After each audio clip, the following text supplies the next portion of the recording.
കർത്താവ് കേൾപ്പിച്ചുകൊണ്ടിരുന്ന വചനങ്ങൾക്കായിട്ട് ഞാൻ കർത്താവിനെ സ്തുതിക്കുന്നു. നമ്മള് 1 തെസ്സലോനിയർ 4-ാം അധ്യായത്തിന്റെ ആദ്യത്തെ 8 വാക്യങ്ങള് വെറുതെ കാര്യങ്ങൾ വായിച്ച് വിശദമായിട്ട് ആ കാര്യങ്ങൾ പറഞ്ഞല്ലോ.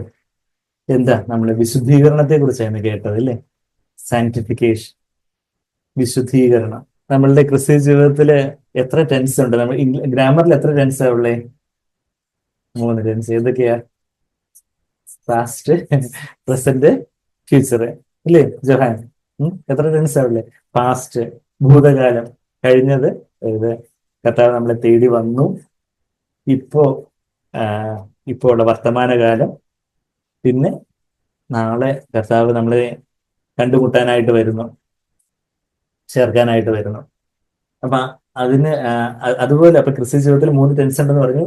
വിശുദ്ധീകരണം എന്ന് നമ്മൾ കേട്ടു. വിശുദ്ധീകരണം ഏത് ടെൻസാ ക്രിസ്ത്യ ജീവിതത്തില്? ഇപ്പോഴത്തെ പ്രസന്റ് ടെൻസാ. പാസ്റ്റ് ടെൻസിൽ ഏതാ ക്രിസ്ത്യ ജീവിതത്തിലെ? പാസ്റ്റ് ടെൻസ് ജസ്റ്റിഫിക്കേഷൻ അല്ലെങ്കിൽ നീതീകരണം. 3 വാക്കുകൾ ഞാൻ പറയാൻ പോവാ. ഒന്നിപ്പോ നമ്മൾ വിശുദ്ധീകരണം എന്ന പേരിൽ നിന്ന് കേട്ട്, സാങ്ക്ടിഫിക്കേഷൻ. നമ്മള് അതാ അതിന്റെ അതിന്റെ 4-ാമത്തെ വാക്യത്തിലും 7-ാമത്തെ വാക്യത്തിലും ഒക്കെ നിങ്ങൾ കണ്ടോ? 1 തെസ്സലോനിയർ 4:4 എന്താ? മലയാളത്തിലും 5 വിശുദ്ധീകരണത്തിലും എന്നുള്ള വാക്ക് വായിക്കുന്നുണ്ട്. പിന്നെ ഇവൻ 3-ാമത്തെ വാക്യം ദൈവത്തിന്റെ ഇഷ്ടമോ നിങ്ങളുടെ ശുദ്ധീകരണം, സാങ്ക്ടിഫിക്കേഷൻ എന്നുള്ള വാക്ക് നമ്മൾ വായിച്ചു. പിന്നെ 7-ാമത്തെ വാക്യത്തില് വിശുദ്ധീകരണം, വിശുദ്ധീകരണത്തിന് എത്ര വിളിച്ചത്. അപ്പൊ ഈ ഒരു 8 വാക്യത്തില് വിശുദ്ധീകരണം, വിശുദ്ധീകരണം, വിശുദ്ധീകരണം, സാങ്ക്ടിഫിക്കേഷൻ, സാങ്ക്ടിഫിക്കേഷൻ, സാങ്ക്ടിഫിക്കേഷൻ എന്നാണ് ദൈവം വിളിച്ചു പറയുന്നത്. അപ്പൊ അത് നമ്മുടെ ക്രിസ്ത്യ ജീവിതത്തിന് വർത്തമാനകാലമാണ് എന്ന് പറഞ്ഞാല് ദൈനംദിന ജീവിതത്തില് ഇന്ന് നമ്മളെ വിശുദ്ധീകരിക്കപ്പെടേണ്ടതായിട്ടുണ്ട്. അതെന്ന് പറഞ്ഞാല് കുറച്ചുകൂടെ സിംപിളറായിട്ട് പറഞ്ഞാൽ യേശുവിനെ പോലെ ആകേണ്ടതായിട്ടുണ്ട്. വിശുദ്ധീകരണം എന്ന് പറയുമ്പോൾ നമ്മളെന്തോ വലിയ വെള്ളയൊക്കെ ധരിച്ച് ഇങ്ങനെ ഒന്ന് പുഞ്ചിരിക്കൊന്നും ചെയ്യാതെ ഇങ്ങനെ എന്തോ ഇങ്ങനെ മസിൽ പിടിച്ച് ഇങ്ങനെ ധ്യാന നിമഗ്നനായിട്ട് വളരെ ഹലോ സഹോദര ഒന്ന് അങ്ങനെയുള്ള എന്തോ ഒരു ആർട്ടിഫിഷ്യൽ ആയിട്ടുള്ള കാര്യമല്ല, യേശുവിനെ പോലെ ആവുക. അതാണ് സാങ്ക്ടിഫിക്കേഷൻ, അതാണ് വിശുദ്ധീകരണം. അതിൻ്റെതായ ഏറ്റവും ലളിതമായിട്ട് പറഞ്ഞ പ്രാർത്ഥനാവേദിക്ക് പോലും മനസ്സിലാവും, ജോഹന പോലും മനസ്സിലാവും. ജീസസിനെ പോലെ ആവുക, അതാണ് വിശുദ്ധീകരണം. അപ്പൊ പാസ്റ്റ് ടെൻസ് എന്ന് പറഞ്ഞാല് ജസ്റ്റിഫിക്കേഷൻ അല്ലെങ്കിൽ നീതീകരണം. നമ്മൾ രക്ഷിക്കപ്പെടുമ്പോൾ സംഭവിക്കുന്ന ഒരു കാര്യമുണ്ട്. ഇപ്പോ വർത്തമാന കാലത്തില് രക്ഷയിൽ നടക്കുന്ന ഒരു കാര്യമുണ്ട്, ഇനി ഭാവിയിൽ നടക്കാൻ പോകുന്ന ഒരു കാര്യമുണ്ട്. അപ്പം നമ്മൾ രക്ഷിക്കപ്പെടുമ്പോൾ രക്ഷയ്ക്ക് ഉള്ള ക്രിസ്ത്യ ജീവിതത്തിന്റെ 3 കാലങ്ങൾ എന്ന് പറഞ്ഞാൽ രക്ഷയുടെ 3 കാലങ്ങളാണ്. Salvation, 3 tenses of salvation. അപ്പൊ പാസ്റ്റ് നമ്മൾ രക്ഷിക്കപ്പെട്ടു. നമ്മൾ രക്ഷിക്കപ്പെട്ടോ? രക്ഷിക്കപ്പെടാനുള്ള ഇപ്പൊ അങ്ങ് രക്ഷിക്കപ്പെട്ടോണം. കർത്താവിന്ന് അങ്ങ് വിളിച്ചപേക്ഷിച്ച് യേശുവിനെ രക്ഷിക്കണേ, എനിക്ക് എന്റെ ഉറപ്പ് തരണേ എന്ന് പറയണം. ഏത് പ്രായത്തിലുള്ളവരാണെങ്കിലും. 3 ടെൻസ് ഉണ്ട്, പാസ്റ്റ്, പ്രസന്റ്, ഫ്യൂച്ചർ. അപ്പം എല്ലാവരും നമ്മളെ വളരെ വളരെ ഉത്സാഹത്തോടെ നമുക്ക് ആയിരിക്കാം. അപ്പം നമ്മൾ രക്ഷിക്കപ്പെടുക എന്ന് പറഞ്ഞാൽ എന്താ? നമ്മളുടെ പാപങ്ങളെല്ലാം കർത്താവ് ക്ഷമിച്ച് കർത്താവ് നമ്മുടെ ഹൃദയത്തിലേക്ക് വന്നപ്പോ എന്താ സംഭവിച്ചേ? കർത്താവ് നമ്മളെ നീതീകരിച്ചു. കർത്താവിന്റെ ആ വിശുദ്ധി നമുക്ക് നമ്മളുടെ മേല് കണക്കിട്ട് നമ്മള് ഒരു നന്മ ചെയ്യാത്ത നീച പാപിയാണെന്ന് സമ്മതിച്ച കർത്താവെ, ഞാനൊരു നരകത്തിന് മാത്രം പാത്രനായിട്ടുള്ള പാപിയാണെന്ന് പറഞ്ഞ് കർത്താവിലേക്ക് വരുന്നു.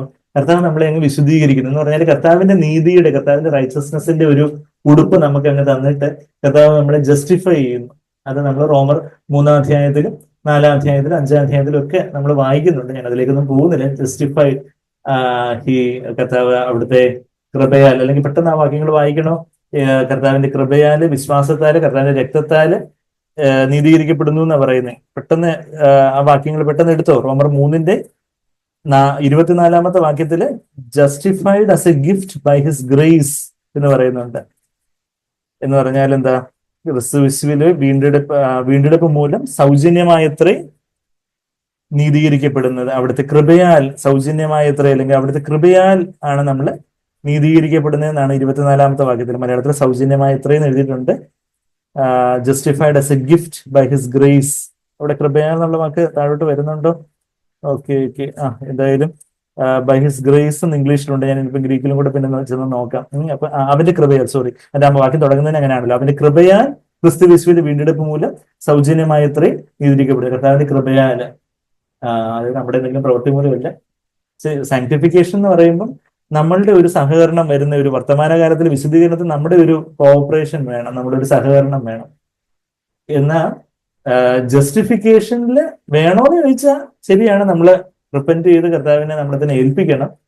ഗ്ലോറിഫിക്കേഷൻ നമ്മൾ ഈ വിശ്വാസത്തിൽ നിലനിന്നാൽ ഇനിയിപ്പോ ഭാവിയിൽ നടക്കാനുള്ള കാര്യം കൂടെ ഞാൻ പറഞ്ഞായിരുന്നു. ഇല്ല, ജസ്റ്റിഫിക്കേഷൻ പറഞ്ഞു, പാസ്റ്റിലെ നീതീകരണം, പ്രസന്റിൽ എന്തുവാ സാങ്ക്ടിഫിക്കേഷൻ വിശുദ്ധീകരണം, ഫ്യൂച്ചറില് എന്താ വരാൻ പോകുന്നത്, കർത്താവ് വരാൻ നേരം തേജസ്കരണം അല്ലെങ്കിൽ ഗ്ലോറിഫിക്കേഷൻ. ഇപ്പൊ 3 വാക്ക് കിട്ടിയോ? എന്തൊക്കെയാ 3 വാക്കുകള്? ജസ്റ്റിഫിക്കേഷൻ, സാങ്ക്ടിഫിക്കേഷൻ, ജോഹാനും കിട്ടി അല്ലേ? ഗ്ലോറിഫിക്കേഷൻ, നീതീകരണം, വിശുദ്ധീകരണം, തേജസ്കരണം. ഇതൊക്കെ നമ്മുടെ ആ ഇളകാത്ത അടിസ്ഥാനത്തിൽ പറയുന്നുണ്ട്. വായിച്ചോ ഗുഡ് ഫൗണ്ടേഷൻ ബുക്കിനകത്ത്? ഓക്കെ, വായിച്ചുകൊണ്ടിരിക്കുകയാണ്. Okay okay. അപ്പൊ നീതീകരണം, കർത്താവ് നമ്മളെ രക്ഷിക്കുമ്പോൾ, നമ്മുടെ രക്ഷയിലേക്ക് വരുമ്പോൾ നമ്മളെ നീതിമാനായിട്ട് കർത്താവ് കണക്കിടുന്നു. അത് നമ്മളിപ്പോ പെട്ടെന്ന് ഇവിടെ റോമർ 3:24 കണ്ടു. കർത്താവിന്റെ കൃപയാല് നമ്മളെ നീതീകരിച്ചിരിക്കുന്നു സൗജന്യമായിട്ട്. പിന്നെ അത് കഴിഞ്ഞിട്ട് 26 പറയുന്നുണ്ട്, ഈ റോമർ 3:26 justifier of the one who has faith in Jesus, വിശ്വാസത്താൽ എന്നുള്ളൊരു കാര്യം. അതായത് എന്താ, യേശുവിൽ വിശ്വസിക്കുന്നവനെ നീതീകരിക്കുന്നവനും എന്ന് പറയുന്നുണ്ട്. അപ്പൊ വിശ്വാസത്താലുള്ള നീതീകരണമാ, കൃപയാലുള്ള നീതീകരണമാ. പിന്നെ 28 വാക്യത്തിലും പറയുന്നുണ്ട്, റോമർ 3:28 കണ്ടോ? അവിടെ എന്താ, വിശ്വാസത്താൽ തന്നെ നീതീകരിക്കപ്പെടുന്നു. അതൊക്കെ അണ്ടർലൈൻ ചെയ്ത് വെച്ചു, ജസ്റ്റിഫൈഡ് ബൈ ഫെയ്ത്ത്. അപ്പം കൃപയാലാണ്, വിശ്വാസത്താലാണ്. പിന്നെ കുറച്ചുകൂടി ഇങ്ങോട്ട് വരുമ്പോൾ വീണ്ടും വിശ്വാസത്താലാണ് നീതീകരിക്കപ്പെട്ടെന്ന് എവിടെ പറയുന്നത്? റോമർ 5:1 പറയുന്നുണ്ട്. റോമർ 5:1 തുടങ്ങുന്നതിനെ വിശ്വാസത്താൽ നീതീകരിക്കപ്പെട്ടിട്ട്, പിന്നെ താഴോട്ട് വരുമ്പോൾ അതിന്റെ 9 വാക്യത്തിൽ രക്തത്താൽ നീതീകരിക്കപ്പെട്ട ശേഷമോ. അപ്പം നമ്മളുടെ നീതീകരണം 3 കാര്യങ്ങളാണ് പറയുന്നത്: വിശ്വാസത്താല്, കൃപയാല്, രക്തത്താലല്ല. ഒരേ കാര്യത്തിന് പല പല ആസ്പെക്ട്സ് പറയുക. നമ്മള് വിശ്വസിക്കുമ്പോൾ അത് വിശ്വാസത്താല്, കർത്താവിന്റെ കൃപയാലാണ്, കർത്താവിന്റെ രക്തത്താലാണ്. കൃപ പരിശുദ്ധാത്മാവിന്റെ ശക്തി, നമുക്ക് സൗജന്യമായിട്ട് തരുന്ന പരിശുദ്ധാത്മാവിന്റെ ശക്തി. താഴ്മയുള്ളവർക്ക് നമ്മൾ തന്നെ താഴ്ത്തുമ്പോൾ കർത്താവ് തരുന്ന പരിശുദ്ധാത്മാവിന്റെ ശക്തി. ആ കൃപയാല് നമ്മൾ നീതീകരിക്കുന്നു. വിശ്വാസത്താലാണ്, കർത്താവിന്റെ രക്തത്താല. കർത്താവിന്റെ രക്തം നമ്മളുടെ പാപങ്ങളൊന്നും, കർത്താവ് നമ്മുടെ പാപങ്ങളൊന്നും ഓർക്കുന്നില്ല എന്ന് എവിടെ പറയുന്നേ? എബ്രായർ 8:12 പറയുന്നുണ്ട്. നമ്മൾ രക്ഷിക്കപ്പെടുമ്പോൾ അത് നമ്മളുടെ അടിസ്ഥാനം. നമ്മൾ വിശദീകരണത്തിലേക്ക് വരണമെങ്കിൽ നമ്മൾ ഫൗണ്ടേഷൻ ഇല്ലാതെ വീട് കെട്ടുവോ? ഇല്ല. ഫൗണ്ടേഷൻ എന്താ? നമ്മൾ നീതീകരണം എന്ന് പറഞ്ഞാൽ, കർത്താവ്, ഞാൻ രക്ഷിക്കപ്പെട്ടപ്പോൾ തന്നെ കർത്താവ് എന്നെ നീതിമാനാക്കി കഴിഞ്ഞിരിക്കുന്നു, ജസ്റ്റിഫൈ ചെയ്തു. He made me righteous. അതായത് ഞാൻ പലർക്കും പല സ്പെഷ്യലി യൗവനക്കാർക്കൊക്കെ പല വീഴ്ചകളും കാഴ്ചകളും ഒക്കെ വരുമ്പോൾ നമുക്ക് ഭയങ്കര കുറ്റബോധവും ഭയങ്കര പ്രയാസവും, കർത്താവിന് മുമ്പിൽ എങ്ങനെ എനിക്ക് പോകുന്നു, ഞാൻ വീണ്ടും വീണ്ടും ഒരേ പാപത്തിൽ വീഴുന്നു. അപ്പോ കർത്താവ് എന്നോട് ക്ഷമിക്കുമായിരിക്കും, എന്നാലും ക്ഷമിച്ചാലും ഒരു കുറ്റവാളി എന്ന വണ്ണം, ക്ഷമിക്കപ്പെട്ട ഒരു കുറ്റവാളിയെ പോലെ നമ്മളിങ്ങനെ തലയൊക്കെ കുനിച്ച് ഇങ്ങനെ കർത്താവിനെ ഇങ്ങനെ ഒന്ന് ഇടം കണ്ണിട്ടൊക്കെ ഒന്ന് നോക്കി അങ്ങനെയൊക്കെയുള്ളൊരു, അങ്ങനെയല്ല യഥാർത്ഥത്തിൽ നമ്മൾ കർത്താവിലേക്ക് വരും. നമ്മളെ രക്ഷിക്കപ്പെടുമ്പോൾ കർത്താവിന്റെ നീതി, കർത്താവ് ഇതുവരെ ഒരു പാപവും ചെയ്യാതെ ജീവിച്ച ആ ഒരു യേശുവിന്റെ നീതി എന്റെ പേർക്ക്, എന്റെ സ്വർഗീയ ബാങ്ക് അക്കൗണ്ടിൽ കർത്താവ് കണക്കിടുന്നു. എന്റെ ബാങ്ക് അക്കൗണ്ടിലോട്ട് ഒരു 100 കോടി വന്നങ്ങ് വീഴുന്നു എന്നിരിക്കട്ടെ. അക്കൗണ്ട് ചിലപ്പോൾ പൊട്ടിപ്പോകും, അത്രയും വീണിട്ടില്ലാത്ത അക്കൗണ്ട് ആയിട്ട്. പക്ഷെ നമ്മുടെ സ്വർഗീയ ബാങ്ക് അക്കൗണ്ടിൽ അതിനെക്കാട്ടി വലിയ ഒരു കാര്യം, അതായത് കർത്താവ് 33 വർഷക്കാലം നമ്മളെപ്പോലുള്ള ഒരു മനുഷ്യ ജഡത്തില്, പാപമില്ലാത്ത ജഡത്തില്, നമ്മളെപ്പോലെ തന്നെ ആ പാപജടത്തിന്റെ സാദൃശ്യം, ലൈക്നെസ് ഓഫ് സിൻഫുൾ ഫ്ലഷ്, പാപജടത്തിന്റെ സാദൃശ്യം റോമർ 8:3 പറയുന്നതല്ലേ? റോമർ 8:3 എന്താ പറഞ്ഞത്? പാപജടത്തിന്റെ സാദൃശ്യം എഴുതി വെച്ചു. റോമർ 8:3 പാപജടത്തിന്റെ സാദൃശ്യത്തില് വന്നു. എന്നുവെച്ചാൽ കർത്താവ് നമ്മളെപ്പോലെ തന്നെ ഒരു ജഡത്തിൽ വന്നു. എന്നാൽ കർത്താവ് ഒരിക്കലും പാപം ചെയ്തില്ല. അതുപോലെ ആ കർത്താവിന്റെ നീതി എനിക്കായിട്ട് ഫ്രീ ആയിട്ട് അങ്ങ് തരിക. ഫ്രീ ആയിട്ട് ഒരു 1000 കോടി അല്ലെങ്കിൽ ഒരു കോടി എന്റെ അക്കൗണ്ടിലോട്ട് വന്ന് വീഴുന്നു പറയുമ്പോൾ, അയ്യോ, പിന്നെ ഇനി വർക്കൊന്നും ചെയ്യണ്ടില്ല, ഇനിയിപ്പോ ജോലിയൊന്നും ചെയ്യേണ്ട, എത്ര തലമുറകൾക്ക് വേണമെങ്കിലും കൊടുക്കാനുണ്ടെന്ന് നമ്മൾ വിചാരിക്കും. എന്ന് പറയുന്നത് പോലെ വലിയൊരു ബാങ്ക് അക്കൗണ്ട്, വലിയൊരു സ്വർഗീയ നിക്ഷേപം. അതാ കർത്താവിന്റെ നീതി എനിക്ക് വേണ്ടി കണക്കിട്ടു. കർത്താവിന്റെ പാപങ്ങൾ ഓർക്കുന്നില്ല. എബ്രായർ 8:12 കർത്താവ് നമ്മുടെ പാപങ്ങൾ ഓർക്കുന്നില്ല. എന്നുവെച്ചാൽ ജസ്റ്റിഫിക്കേഷൻ പറയുമ്പോൾ, Justus I have never ever sinned and also Justus I have always kept all of God's commandments as Jesus would have kept. as Jesus has kept. അതായത് ഇതുവരെ ഞാൻ പാപം ചെയ്തിട്ടില്ലെന്ന് മാത്രമല്ല, അത് നെഗറ്റീവ് 0 ആയി. എന്നാൽ പോസിറ്റീവ് ഇതുവരെ യേശു അനുസരിച്ചതുപോലെ തന്നെ ഞാൻ എല്ലാ കർത്താവിന്റെ കൽപ്പനകളെ അനുസരിച്ചിരിക്കുന്നു. അങ്ങനെ ഒരു നീതി അങ്കി, കർത്താവിന്റെ റൈച്ചസ്നെസ്, നീതി എനിക്ക് കണക്കിടുന്നു, ഇംപ്യൂട്ടഡ് റൈച്ചസ്നെസ്, കർത്താവിന്റെ നീതി എനിക്കായിട്ട് കണക്കിടുന്നു എന്നുള്ളൊരു കാര്യം, അത് നമുക്ക് വലിയൊരു ധൈര്യം നൽകുന്ന. നമ്മൾ പലപ്പോഴും സാങ്ക്വറിനൊക്കെ, നമ്മൾ പലപ്പോഴും ഇവിടെയും വചനത്തിലൊക്കെ നമ്മൾ ഒത്തിരി പറഞ്ഞിട്ടുള്ളത്. പക്ഷെ എല്ലാവർക്കും എത്രമാത്രം കത്തിയിട്ടുണ്ടെന്ന് എനിക്ക് അറിഞ്ഞിട്ട്, ആരെങ്കിലും ഉറങ്ങുന്നവരൊക്കെ ഉണ്ടെങ്കിൽ അടുത്തുള്ളവരെയൊക്കെ ഒന്ന് വിളിച്ചെഴുന്നേൽപ്പിച്ച് ജസ്റ്റിഫൈ ചെയ്തിട്ടുണ്ടെന്ന് പറയുക. കുറച്ചു നേരത്തേക്ക് ഒന്ന് എല്ലാവരും എഴുന്നേറ്റ് നിന്ന് നമ്മളെ കർത്താവ് നീതീകരിച്ചിട്ടുണ്ട്, നമ്മുടെ പാപങ്ങൾ കർത്താവ് ഓർക്കുന്നില്ല, നമ്മൾ എന്തോ നമ്മള് എങ്ങനെയെങ്കിലുമൊക്കെ കർത്താവ് കഷ്ടിച്ച് എന്നെ കർത്താവ് സ്നേഹിക്കുന്നുണ്ടെന്ന് അറിയത്തില്ല, എന്റെ ജീവിതത്തിൽ ഒത്തിരി കുറവുകളുണ്ട്, അങ്ങനെ ഒരു അവശതാബോധത്തിലൊന്നും അല്ല. മറിച്ച് ഞാൻ കർത്താവിന്റെ മുമ്പാകെ വരുമ്പം, കർത്താവിന്റെ രക്തത്താൽ ഞാൻ കഴുകപ്പെടുമ്പോൾ, വിശ്വാസത്താല്, കർത്താവിന്റെ രക്തത്താല്, കർത്താവിന്റെ കൃപയാല് ഞാൻ നീതീകരിക്കപ്പെട്ടിരിക്കുന്നു. അത് ആ ഫൗണ്ടേഷൻ ഉണ്ടെങ്കിൽ നമുക്ക് പിന്നെ ഇന്ന് നമ്മൾ പറഞ്ഞ സാങ്ക്ടിഫിക്കേഷൻ, ശുദ്ധീകരണത്തിലേക്ക് പോകാൻ ഒക്കെയുള്ളൂ. ശുദ്ധീകരണത്തിലേക്ക് വരാം. അതിന്റെ അവസാനം കർത്താവ് വരുമ്പോൾ നമ്മൾ ഈ ശുദ്ധീകരണത്തിൽ തന്നെ, അല്ലെങ്കിൽ വിശ്വാസത്തിലും സ്നേഹത്തിലും തന്നെ നിലനിർന്നാൽ മതി. ഓട്ടോമാറ്റിക്കലി എന്ത് സംഭവിച്ചോളൂ? ഗ്ലോറിഫിക്കേഷൻ. അവിടെ നമ്മുടെ കോപ്പറേഷൻ, ഞാൻ ഒന്നുകൂടെ ഒന്ന് പുനരുദ്ധാന ശരീരം ഒന്ന് ആക്കാം എന്നും പറഞ്ഞ് ഇങ്ങനെ മാജിക് മാതിരി ഒന്ന് കാണിച്ച് ഒന്നും തുള്ളിച്ചാടാനൊന്നും നോക്കിയിട്ടൊന്നും കാര്യമില്ല. കർത്താവ് അത് ചെയ്തോളൂ. ഇങ്ങനെ ജസ്റ്റിഫിക്കേഷന് നമ്മളെ തന്നെ കർത്താവിന് വിശ്വാസത്തെ നമ്മൾ സമർപ്പിക്കുന്നു. സാങ്ക്ടിഫിക്കേഷൻ തുടർമാനമായിട്ട് നമ്മൾ സമർപ്പിച്ചുകൊണ്ടേയിരിക്കണം വിശദീകരണത്തില്. ഗ്ലോറിഫിക്കേഷന്റെ സമയത്ത് നമ്മൾ അതുവരെ അങ്ങ് നിലനിർന്നിട്ടുണ്ടെങ്കിൽ കർത്താവ് നമ്മളെ അങ്ങ് ഗ്ലോറിഫൈ ചെയ്യും. ഒരു പുനരുദ്ധാന ശരീരം നമുക്ക് തരും കർത്താവ് വരുമ്പോൾ. അത് കർത്താവ് ചെയ്യുന്ന ഒരു പ്രവൃത്തിയാണ്. ഇതും ജസ്റ്റിഫിക്കേഷനും സാങ്ക്ടിഫിക്കേഷനും എല്ലാം കർത്താവ് ചെയ്യുന്ന പ്രവൃത്തിയാണ്. കർത്താവ് തന്നെ നമുക്ക് അവന്റെ പ്രവൃത്തിയാണ് ഈ സാങ്ക്ടിഫിക്കേഷൻ എന്ന് നമ്മൾ പറയുന്ന ഒരു വാക്യം 1 Corinthians 1 നമ്മൾ കാണുന്നുണ്ട്. ആ വാക്യം നിങ്ങൾക്ക് പരിചയമുണ്ടോ? 1 Corinthians 1 നമ്മുടെ 1 Thessalonians വരുന്നതിന് മുമ്പ് 1 Corinthians 1 എന്താ നമ്മൾ വായിക്കുന്നതെന്ന് വെച്ചാല്, അവിടെ അതിന്റെ 30ാമത്തെ വാക്യം, 1 Corinthians 1:30, നിങ്ങളും അവനാൽ ക്രിസ്തു യേശുവിൽ ഇരിക്കുന്നു. ദൈവത്താൽ പിതാവിനാല് യേശുവിൽ നമ്മൾ ഇരിക്കുക. അവൻ ക്രിസ്തു നമുക്ക് ദൈവത്തിൽ നിന്ന് ജ്ഞാനവും നീതിയും ശുദ്ധീകരണവും വീണ്ടെടുപ്പുമായി തീർന്നു. കർത്താവിന്റെ ജ്ഞാനമാണ്, കർത്താവ് എന്റെ ജ്ഞാനമാണ്, കർത്താവ് തന്നെയാണ് എന്റെ നീതി. ഹീസ് മൈ റൈച്ചസ്നെസ് എന്ന് പറഞ്ഞാൽ അവിടെ ജസ്റ്റിഫിക്കേഷൻ, കർത്താവിനെ നീതീകരിച്ചിരിക്കുന്നു, കർത്താവിന്റെ നീതിയാണ്. നീതിദാൻ ഹീസ് മൈ റൈച്ചസ്നെസ് എന്നൊക്കെ നമ്മൾ പാട്ടിൽ പാടുന്നത്. പിന്നെ കർത്താവ് തന്നെയാണ് എന്റെ വിശുദ്ധീകരണം, ഹീസ് മൈ സാങ്ക്ടിഫിക്കേഷൻ. കർത്താവ് തന്നെ അത് ചെയ്യുന്നത്. വീണ്ടെടുപ്പ്, അവിടെ ഗ്ലോറിഫിക്കേഷൻ, കർത്താവ് രണ്ടാമത് വരുന്നു, വീണ്ടെടുപ്പ്, അതാ ഗ്ലോറിഫിക്കേഷൻ. അതാ കർത്താവ് തന്നെയാണ് എല്ലാം. പക്ഷെ നമ്മളുടെ ഒരു കോപ്പറേഷൻ, നമ്മളുടെ ഒരു സഹകരണം, നമ്മളതിൽ നിന്ന് പരിശുദ്ധാത്മാവിന്റെ പ്രേരണ എപ്പോഴും ഉണ്ട്. നമ്മളതിനെ താഴ്ത്തുക, നമ്മൾ ആ പരിശുദ്ധാത്മ പ്രേരണയ്ക്ക് അനുസരിച്ച് നമ്മൾ തന്നെ ആദ്യമായിട്ട് നമ്മൾ തന്നെ താഴ്ത്തിയപ്പോഴാണ് നമ്മൾ രക്ഷിക്കപ്പെടുന്നത്. കർത്താവ് ഇനി എന്റെ ഇഷ്ടം പോലല്ല അവിടുത്തെ ഇഷ്ടം പോലെ എത്രയും എന്ന് പറഞ്ഞ എന്റെ ജീവിതത്തെ പരിശുദ്ധാത്മ പ്രേരണയ്ക്ക് അനുസരിച്ച് ഞാൻ താഴ്ത്തി ഏൽപ്പിക്കുന്നു. കർത്താവ് എന്നെ രക്ഷിച്ചു, ഞാൻ നീതീകരിക്കപ്പെടും. കർത്താവിന്റെ പാപങ്ങൾ ഓർക്കുന്നില്ല. എബ്രായർ 8:12 10:17 അത് വീണ്ടും പറയുന്നുണ്ട്. 8:12 വായിച്ചിട്ട് അങ്ങനെ മിസ് ചെയ്തു പോയാൽ ഒന്നുകൂടെ ഒന്ന് വായിച്ചു. 10:17 പറയുന്നുണ്ട് നമ്മുടെ പാപങ്ങളെ ഓർക്കുന്നില്ല. അപ്പൊ ഇന്ന് നമ്മൾ ദൈവത്തിന് മുമ്പാകെ നിൽക്കുമ്പോൾ ആ ഒരു ഫൗണ്ടേഷനിലാണ് നമ്മൾ നിൽക്കുന്നത്, ആ ഒരു യുഗങ്ങളുടെ പാറയാകുന്ന ഫൗണ്ടേഷൻ. കർത്താവ് എന്നെ നിന്ന് നോക്കുമ്പോൾ 10 ലക്ഷം തവണ അല്ലെങ്കിൽ 10 കോടി തവണ പാപം ചെയ്ത ഒരുത്തന്റെ നിൽക്കുന്നു എന്നല്ല, ഇതുവരെ ഒരു പാപം ചെയ്തിട്ടില്ലാത്ത എന്റെ പൊന്നാര മോൻ എന്ന്. ഇന്ന് പൊന്നാര മോനൊക്കെ എനിക്കൊന്ന് ആൾക്കാർ കളിയാക്കിയും ചീത്ത വിളിക്കുന്നതായിട്ടൊക്കെയാണ് തോന്നുന്നത് ആൾക്കാർ പറയുന്നത്. കർത്താവ് ദൈവം ഞാനത് ഉദ്ദേശിച്ച പറഞ്ഞു, ഓമന പുത്രനായിട്ട് യേശുവിനെ കാണുന്ന പോലെ എന്നെയും കാണുന്ന ഒരു, എന്നെ മാത്രമല്ല നിങ്ങളെ ഓരോരുത്തരെയും നമ്മൾ യഥാർത്ഥത്തിൽ രക്ഷിക്കപ്പെട്ട ഒരു ദൈവത്തിലാണെങ്കിൽ നമ്മൾ ജസ്റ്റിഫൈ ചെയ്തിരിക്കുന്നു. അപ്പൊ ആ ഫൗണ്ടേഷനിൽ നിന്നാണ് നമ്മൾ ഇന്ന് വായിച്ച ആ ഒരു നീതീകരണത്തിൽ വിശുദ്ധീകരണത്തിലേക്ക് വരണ്ടേ. ആ വിശുദ്ധീകരണം കർത്താവാണ് നമ്മളുടെ വിശുദ്ധീകരണം. ശുദ്ധീകരണം നമ്മളിപ്പോ എവിടെ വായിച്ചു? 1 Corinthians 1:30. അപ്പോ ഇന്ന് കർത്താവ് നമ്മളെ എന്തിനാ വിളിച്ചിരിക്കുന്നത്? കർത്താവിനെ പോലെ ആക്കി തീർക്കാനാണ് വിളിച്ചിരിക്കുന്നതെന്ന് ഏതൊരു CFC കൊച്ചു കുഞ്ഞിനെ പോലും ഉറക്കത്തിൽ നിന്ന് വിളിച്ചെഴുന്നേൽപ്പിച്ച് പറഞ്ഞാലും പറയുമെന്നാണ് നമ്മളുടെയൊക്കെ ഒരു വിചാരം. പക്ഷെ എത്ര പേര് പറയുമെന്ന് എനിക്കറിയത്തില്ല. ഉറക്കത്തിൽ നിന്ന് വിളിച്ചെഴുന്നേൽപ്പിച്ചിട്ട് CFC എന്തിനു വേണ്ടിയാ കർത്താവ് നമ്മളെ വിളിച്ചിരിക്കുന്നേ? യേശുവിന്റെ സ്വരൂപത്തോട് അനുരൂപപ്പെടുവാൻ എന്ന് നമ്മൾ പറയുമെന്നാണ് നമ്മുടെ സഹോദരങ്ങളൊക്കെ പ്രതീക്ഷിക്കുന്നത്. എന്നുവെച്ചാൽ നമ്മളെ വിളിച്ചിരിക്കുന്ന കർത്താവിനെ പോലെ ആയിത്തീരുവാന്ന് പറഞ്ഞാൽ ഈ വിശുദ്ധീകരണത്തിനായിട്ടാണ് നമ്മൾ വിളിച്ചിരിക്കുന്നത്. അതാണ് നമ്മളിവിടെ വായിച്ച 1 Thessalonians 4 3-ാമത്തെ വാക്യത്തിൽ this is the will of God. അപ്പോൾ എനിക്ക് ദൈവത്തിന്റെ ഹിതം അറിയണം, ദൈവത്തിന്റെ ഹിതം അറിയണം എന്നൊക്കെ പറഞ്ഞ് നമ്മള് എനിക്ക് ഇന്ന കാര്യത്തിൽ ദൈവത്തിന്റെ ഹിതം അറിയണം.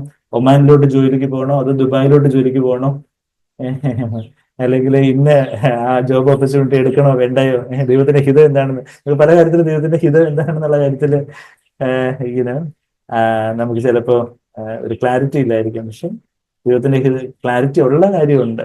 അവിടെ ഒരു തെരഞ്ഞെടുപ്പ് എടുക്കുമ്പോൾ ദൈവത്തിന്റെ ബാക്കിയുള്ള കാര്യത്തിൽ നമുക്ക് ക്ലാരിറ്റി തരും. അതാ ഇവിടെ 13-ാമത്തെ ഒക്കെ എല്ലാവരും വായിച്ചു. 1 Thessalonians 4:3, ദൈവത്തിന്റെ ഇഷ്ടമോ നിങ്ങളുടെ ശുദ്ധീകരണം തന്നെ.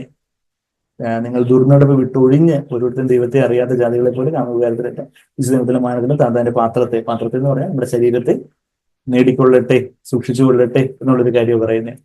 ഇവിടെ ഈ 8 വാക്യങ്ങള് ഒരു സാൻഡ്വിച്ച് ആണ്. സാൻഡ്വിച്ച് ഇഷ്ടമാണോ എല്ലാവർക്കും? സാൻഡ്വിച്ച് എന്ന് പറഞ്ഞാൽ എന്തുവാ ജോഹാൻ? സാൻഡ്വിച്ച് എന്ന് പറഞ്ഞാലും 2 ലോഫ് ഓഫ് ബ്രെഡ് ഉണ്ട്, അതിന്റെ ഇടയിൽ എന്തുവാ കട്ട്ലറ്റും എന്തുവാ കുക്കുംബറും ഏതാണ്ടൊക്കെ കുറെയൊക്കെ എടുത്തു വെച്ചു. അപ്പൊ എന്ന് പറഞ്ഞാല് ഈ 8 വാക്യങ്ങളുടെ അപ്പുറവും ഇപ്പുറവും ലോഫ് ഓഫ് ബ്രെഡ് കണ്ടുപിടിക്കാവോ? എന്ത് പറഞ്ഞേക്കുന്നത് അതിനെ കുറിച്ച്? ഒരേ ലോഫ് ഓഫ് ബ്രെഡ്, രണ്ടും എന്താ പറ? സ്നേഹം എന്ന് പറയുന്ന ലോഫ് ഓഫ് ബ്രെഡ്. സാൻഡ്വിച്ച് കിട്ടിയോ എല്ലാവർക്കും? സാൻഡ്വിച്ച് എവിടെ വരെ കിട്ടിയോ? എന്താ സാൻഡ്വിച്ചിനകത്ത് എന്താ? നമ്മള് വിശുദ്ധീകരണമാണ് കട്ട്ലറ്റ്, അപ്പുറവും ഇപ്പുറവും എന്താ സ്നേഹത്തെ കുറിച്ചാണ് പറഞ്ഞിരിക്കുന്നത്. അതിന്റെ 3-ാം അധ്യായത്തിന് 12-13 വാക്യങ്ങള്, പിന്നെ ഈവൻ 9-ാമത്തെ വാക്യം 1 Thessalonians 4 ഈ 8 വാക്യങ്ങൾ കഴിഞ്ഞിട്ട് 9-ാമത്തെ വാക്യത്തിൽ എന്താ പറയുന്നത്? സ്നേഹത്തെ കുറിച്ചാണ് പറയുന്നത്. അപ്പൊ ഈ സാൻഡ്വിച്ചിലെ വിശുദ്ധീകരണം ഇരിക്കത്തുള്ളൂ. അല്ലാത്ത വിശുദ്ധീകരണമൊക്കെ പരീക്ഷന്മാരുടെ വിശുദ്ധീകരണം പോലെ ഇരിക്കും. പരസ്പരമുള്ള അന്യോന്യമുള്ള സ്നേഹവും കർത്താവിനുള്ള സ്നേഹവും. അതിന് തൊട്ട് മുമ്പേ ഉള്ള വാക്യം നമ്മൾ സാൻഡ്ബേറിൽ തന്നെ പലപ്പോഴും കേട്ടിട്ടുണ്ട്. എന്താ 1 Thessalonians 3:12-13 അവിടെ എന്താ വായിക്കുന്നത്? അവിടെയും വിശുദ്ധീകരണത്തെ കുറിച്ചാണ് വായിക്കുന്നത്. പക്ഷേ വിശുദ്ധീകരിക്കാൻ തക്കവണ്ണം നിങ്ങൾ എന്താ ചെയ്യട്ടെ എന്നാ പറയുന്നേ? സ്നേഹത്തില് വർദ്ധിപ്പിച്ച് കവിയുമാറാകട്ടെ എന്നാ പറയുന്നേ. എല്ലാവരും കേട്ടോ? ആരെങ്കിലും അടുത്ത് ഉറങ്ങിയിരിക്കുന്നവരുണ്ടെങ്കിൽ ഒന്ന് വിളിക്കണേ. അടുത്ത് ഉറങ്ങിയിരിക്കുന്നവരെ വിളിക്കണം. എന്താ? സ്നേഹത്തില്, നമ്മൾ എല്ലാവരോടുള്ള സ്നേഹത്തില് കുറച്ചു നേരമേ ഉള്ളൂ, കുറച്ചു നേരം സഹിച്ചിരുന്നാൽ മതി. എന്താ? 1 Thessalonians 3:12 എന്നാൽ ഞങ്ങൾക്ക് നിങ്ങളോടുള്ള സ്നേഹം വർദ്ധിക്കുന്നത് പോലെ. പൗലോസ് അപ്പോസ്തലൻ പറയുക.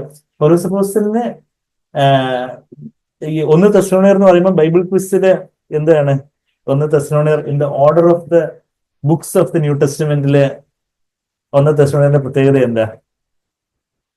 ഏറ്റവും ആദ്യം എഴുതപ്പെട്ട പുതിയ നിയമ പുസ്തകം ഏതാണെന്ന് ചോദിച്ചാൽ ഗലാത്യരാകാം, അല്ലെങ്കിൽ 1 Thessalonians ആകാം.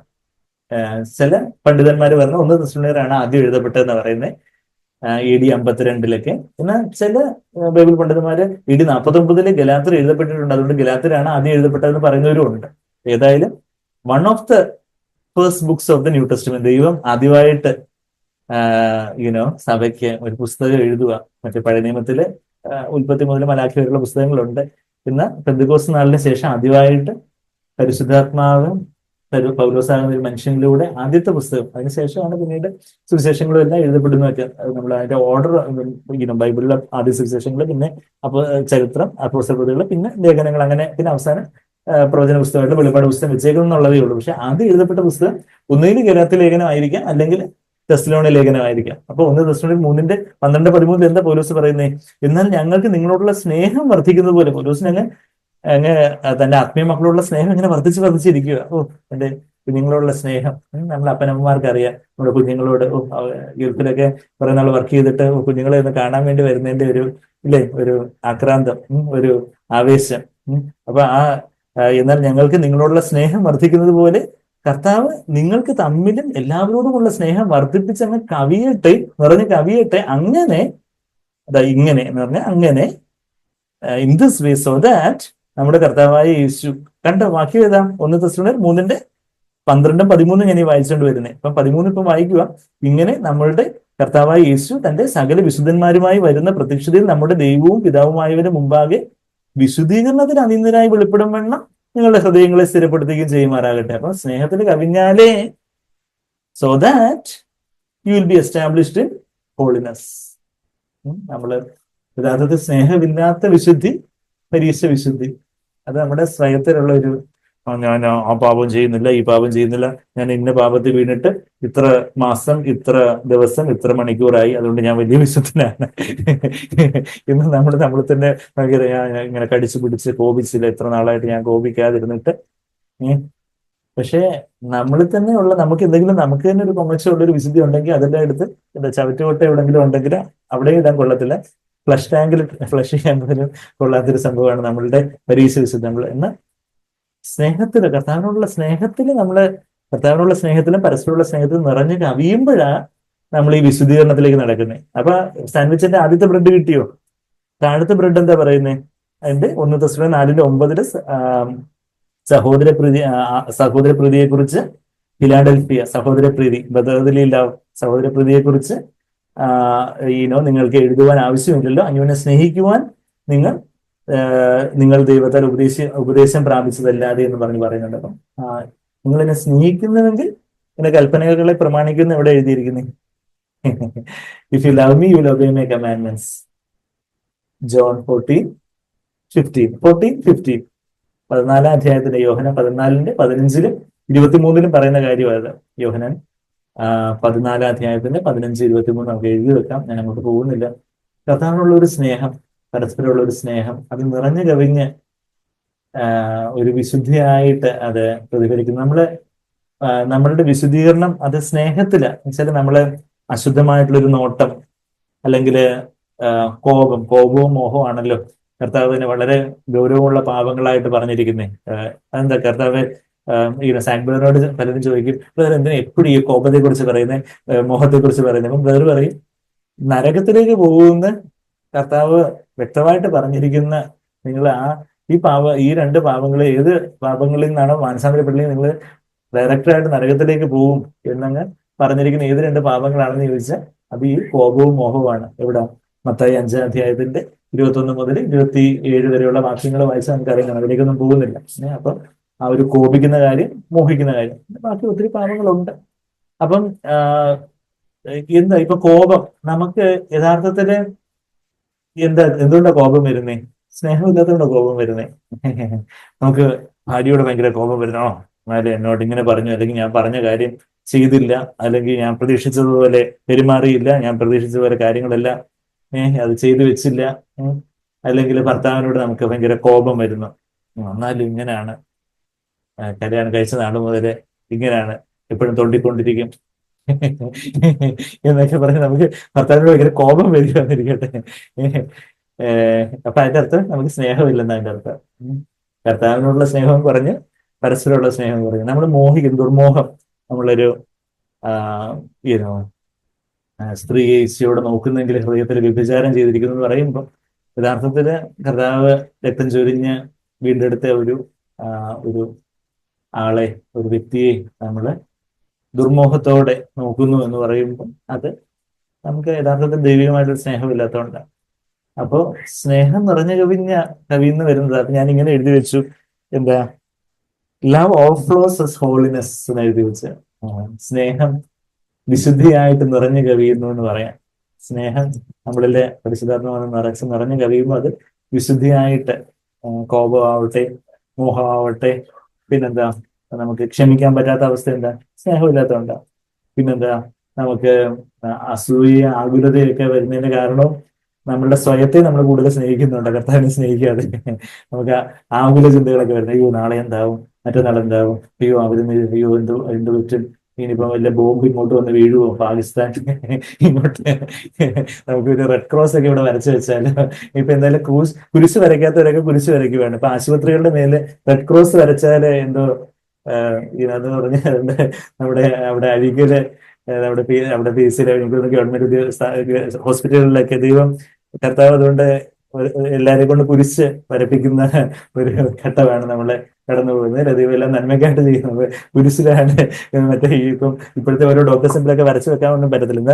റെഡ് ക്രോസ്, അത് ആശുപത്രിയുടെ സിമ്പിളായിട്ട് ആശുപത്രികളുടെ മേലെ കുരിശ്, റെഡ് ക്രോസ് വരച്ചു വെക്കണമെന്നൊക്കെ എന്തോ ഗവൺമെന്റ് നിയമവും വിജ്ഞാനവും ഒക്കെ പറയുന്നത് ഞാൻ പറഞ്ഞ നല്ല കാര്യം. എന്നാലും ആ കുരിശ് അവരെ പ്രൊട്ടക്ട് ചെയ്യും എന്നുള്ളൊരു കാര്യമെങ്കിലും ആവട്ടെ. അപ്പൊ ഞാൻ പറഞ്ഞു വെച്ചാല് ആകുല ചിന്തകൾ, അയ്യോ ഇനിയിപ്പോ പാകിസ്ഥാനിലെ ബോംബെങ്ങാനും ഇങ്ങോട്ടെങ്ങാനും തെറ്റിയെങ്ങാനും ഇങ്ങോട്ടെങ്ങാനും വീണാലോ, അല്ലെങ്കിൽ വേറെ എന്താവും നമുക്ക് അറിയത്തില്ല. എന്തായാലും ദിവസമായിട്ട് സീസ് ഫയറും അതുപോലെ വെടിനിർത്തൽ കാര്യങ്ങളൊക്കെ അനേകരുടെ പ്രാർത്ഥന നമുക്ക് തുടർന്നും പ്രാർത്ഥിക്കാം. യുദ്ധമൊന്നും ഉണ്ടാകാതെ കാര്യങ്ങളൊക്കെ, അതുപോലൊക്കെ ഉള്ള ഒരു കാര്യങ്ങളൊക്കെ ഇന്ന് ലോകത്ത് നടക്കുമ്പോൾ എന്താ ആകുല ചിന്തകൾ എന്ന് പറഞ്ഞാൽ നമ്മളെ തന്നെ അങ്ങ് സ്നേഹിക്കുക. നമുക്ക് കർത്താവിനെ നമ്മൾ സ്നേഹിക്കുകയാണെങ്കിൽ നമുക്ക് ആകുല ചിന്തകളുടെ ആവശ്യമുണ്ടോ? നമ്മളുടെ ആ ഈഗോ, നമ്മുടെ സെൽഫിൽ നിന്നാണ് ആകുല ചിന്തകൾ. ബാക്കി ഇനിയിപ്പോ ഏതൊരു പാപമാണെങ്കിലും അത് എല്ലാം ഈ സ്നേഹത്തിന്റെ കുറവാണെന്നുള്ള കാര്യം നമുക്ക് മനസ്സിലാവും. അപ്പോ നമ്മൾ ഇവിടെ എന്താ നമ്മൾ വായിക്കുന്നത്? ഒടുവിൽ സഹോദരന്മാരെ എന്നുള്ള വാക്യം നിങ്ങൾക്ക് എല്ലാവർക്കും പരിചിതമായിരിക്കില്ല. ഞാൻ എപ്പോഴും പറയുന്ന വാക്യമായിട്ടുണ്ട്. ഇവിടെ എന്തായാലും ഒന്ന് തെസ്സലോനിക്കയിൽ ഒരു പ്രാവശ്യം ഒടുവിൽ സഹോദരന്മാരെ പറയുന്നുണ്ട്. ഫിലിപ്പിൽ ലേഖനം എഴുതിയപ്പോഴത്തേക്കുമാണ് പൗലോസ് ഫിലിപ്പർ 3:1 ഫിലിപ്പർ 4:8 ഒക്കെ ഒടുവിൽ സഹോദരന്മാരെന്ന് വീണ്ടും വീണ്ടും എഴുതിയത്. എന്നാൽ ഇവിടെ എന്തായാലും ഒടുവിൽ സഹോദരന്മാരെ പറഞ്ഞ് പിന്നെ ഒടുവിൽ സഹോദരൻ 4-ാം അധ്യായം, ഒടുവിൽ സഹോദരന്മാരെന്ന് 4-ാം അധ്യായത്തിൽ പറഞ്ഞത്. നമ്മൾ വിളിച്ച അധ്യായം തീർന്നത്, പക്ഷെ പിന്നെ ഒരു അധ്യായം 5-ാം അധ്യായമൊക്കെ എഴുതി വെച്ചിട്ടുണ്ട്. ആ അധ്യായമൊക്കെ പിന്നീട് തിരിച്ചിട്ടുള്ള കാര്യങ്ങളാണ്, ശരിയാണ്. അപ്പൊ ഒടുവിൽ സഹോദരന്മാരെ ദൈവപ്രസാദം ലഭിക്കുവാൻ 1 തെസ്സലോനിക്കർ 4:1 വാക്യം, കറന്റ് ലൊക്കേഷൻ എല്ലാവരും എത്തിയോ? ദൈവപ്രസാദം, ദൈവത്തെ ദൈവപ്രസാദം ലഭിക്കുവാൻ തക്കവണ്ണം നിങ്ങൾ എങ്ങനെ നടക്കണം എന്ന് ഗ്രഹിച്ചതുപോലെ എങ്ങനെയാ നിങ്ങളുടെ നടപ്പ്? നമ്മൾ നടപ്പ് പറഞ്ഞാൽ രണ്ട് കാര്യം വെച്ച് എങ്ങനെ നടക്കുന്നു എന്നുള്ളതല്ല, മറിച്ച് നമ്മളുടെ ആത്മീയമായിട്ടുള്ള നമ്മളുടെ വ്യവഹാരം, നമ്മൾ എങ്ങനെ പെരുമാറുന്നു, എങ്ങനെ മറ്റുള്ളവരോട് നമ്മൾ ഇടപെടുന്നു, എതിർലിംഗത്തിൽപ്പെട്ടവരോട് നമ്മൾ എത്രമാത്രം ഒരു ആരോഗ്യകരമായ ഒരു അകലം പാലിക്കുന്നു, ക്യാമ്പസിലും ഹോസ്റ്റലുകളിലും പിന്നെന്താ ക്യാമ്പസുകളിലും ഓഫീസുകളിലും ബാക്കി പല യാത്രകളിലും കടകളിലും ഒക്കെ നമ്മളായിരിക്കുന്ന സമയത്ത് യുനോ നമ്മളുടെ ശരീരത്തെ എങ്ങനെ സൂക്ഷിക്കണമെന്ന് 4-ാമത്തെ വാക്യത്തിൽ that each of you how to possess his own vessel in sanctification and honor. മലയാളത്തില് 3-4 ഓരോരുത്തരും ദൈവത്തെ അറിയാതെ ജാതികളെ കാണുക. 5-ാമത്തെ വാക്യം 1 തെസ്സലോനിക്കർ 4:5 വിശുദ്ധീകരണത്തിലും മാനത്തിലും താന്റെ പാത്രത്തെ നേടിക്കൊള്ളട്ടെ എന്ന് പറയുക. നമ്മളുടെ ശരീരം പരിശുദ്ധാത്മാവിന്റെ ആലയം. അപ്പം ആവശ്യമില്ലാതെ ഒരാള് അത് വേണ്ടാത്ത രീതിയിൽ സ്പർശിക്കുകയോ ഒക്കെ ചെയ്യാൻ നമ്മൾ നിന്ന് കൊടുക്കരുത്. ചിലർ ഫോട്ടോയ്ക്ക് പോസ്റ്റ് ചെയ്യാന്ന് പറഞ്ഞ് എല്ലാവരും കൂടി ഇങ്ങനെ ക്യാമ്പസിൽ ഇങ്ങനെ കൂടിച്ചേർന്ന് ഇങ്ങനെയൊക്കെ അങ്ങ് നിൽക്കും. ഒരു പിടിച്ചെടുത്ത് എള്ളു കൊടുക്കണം. അങ്ങനെ ആരെങ്കിലും അടുത്തോട്ട് വന്നാല് പിന്നെ ആണെങ്കിൽ അതുപോലെയൊക്കെയുള്ള ചില ഓരോ ഗുലുമാലികളൊക്കെ ഉണ്ട്. ഇങ്ങനെ ജസ്റ്റ് ഒന്ന് തോണ്ടിക്കൊണ്ട് സംസാരിക്കാൻ നോക്കും. നമ്മളൊരു ഹെൽത്തി ഡിസ്റ്റൻസ് മെയിൻറ്റെയിൻ ചെയ്യുക. അതാണ് സാങ്ക്ടിഫിക്കേഷൻ ഓൺ. ഇത് പരിശുദ്ധാത്മാവിന്റെ ആലയം, ഒരു ചിലർ കാര്യമൊന്നുമല്ല.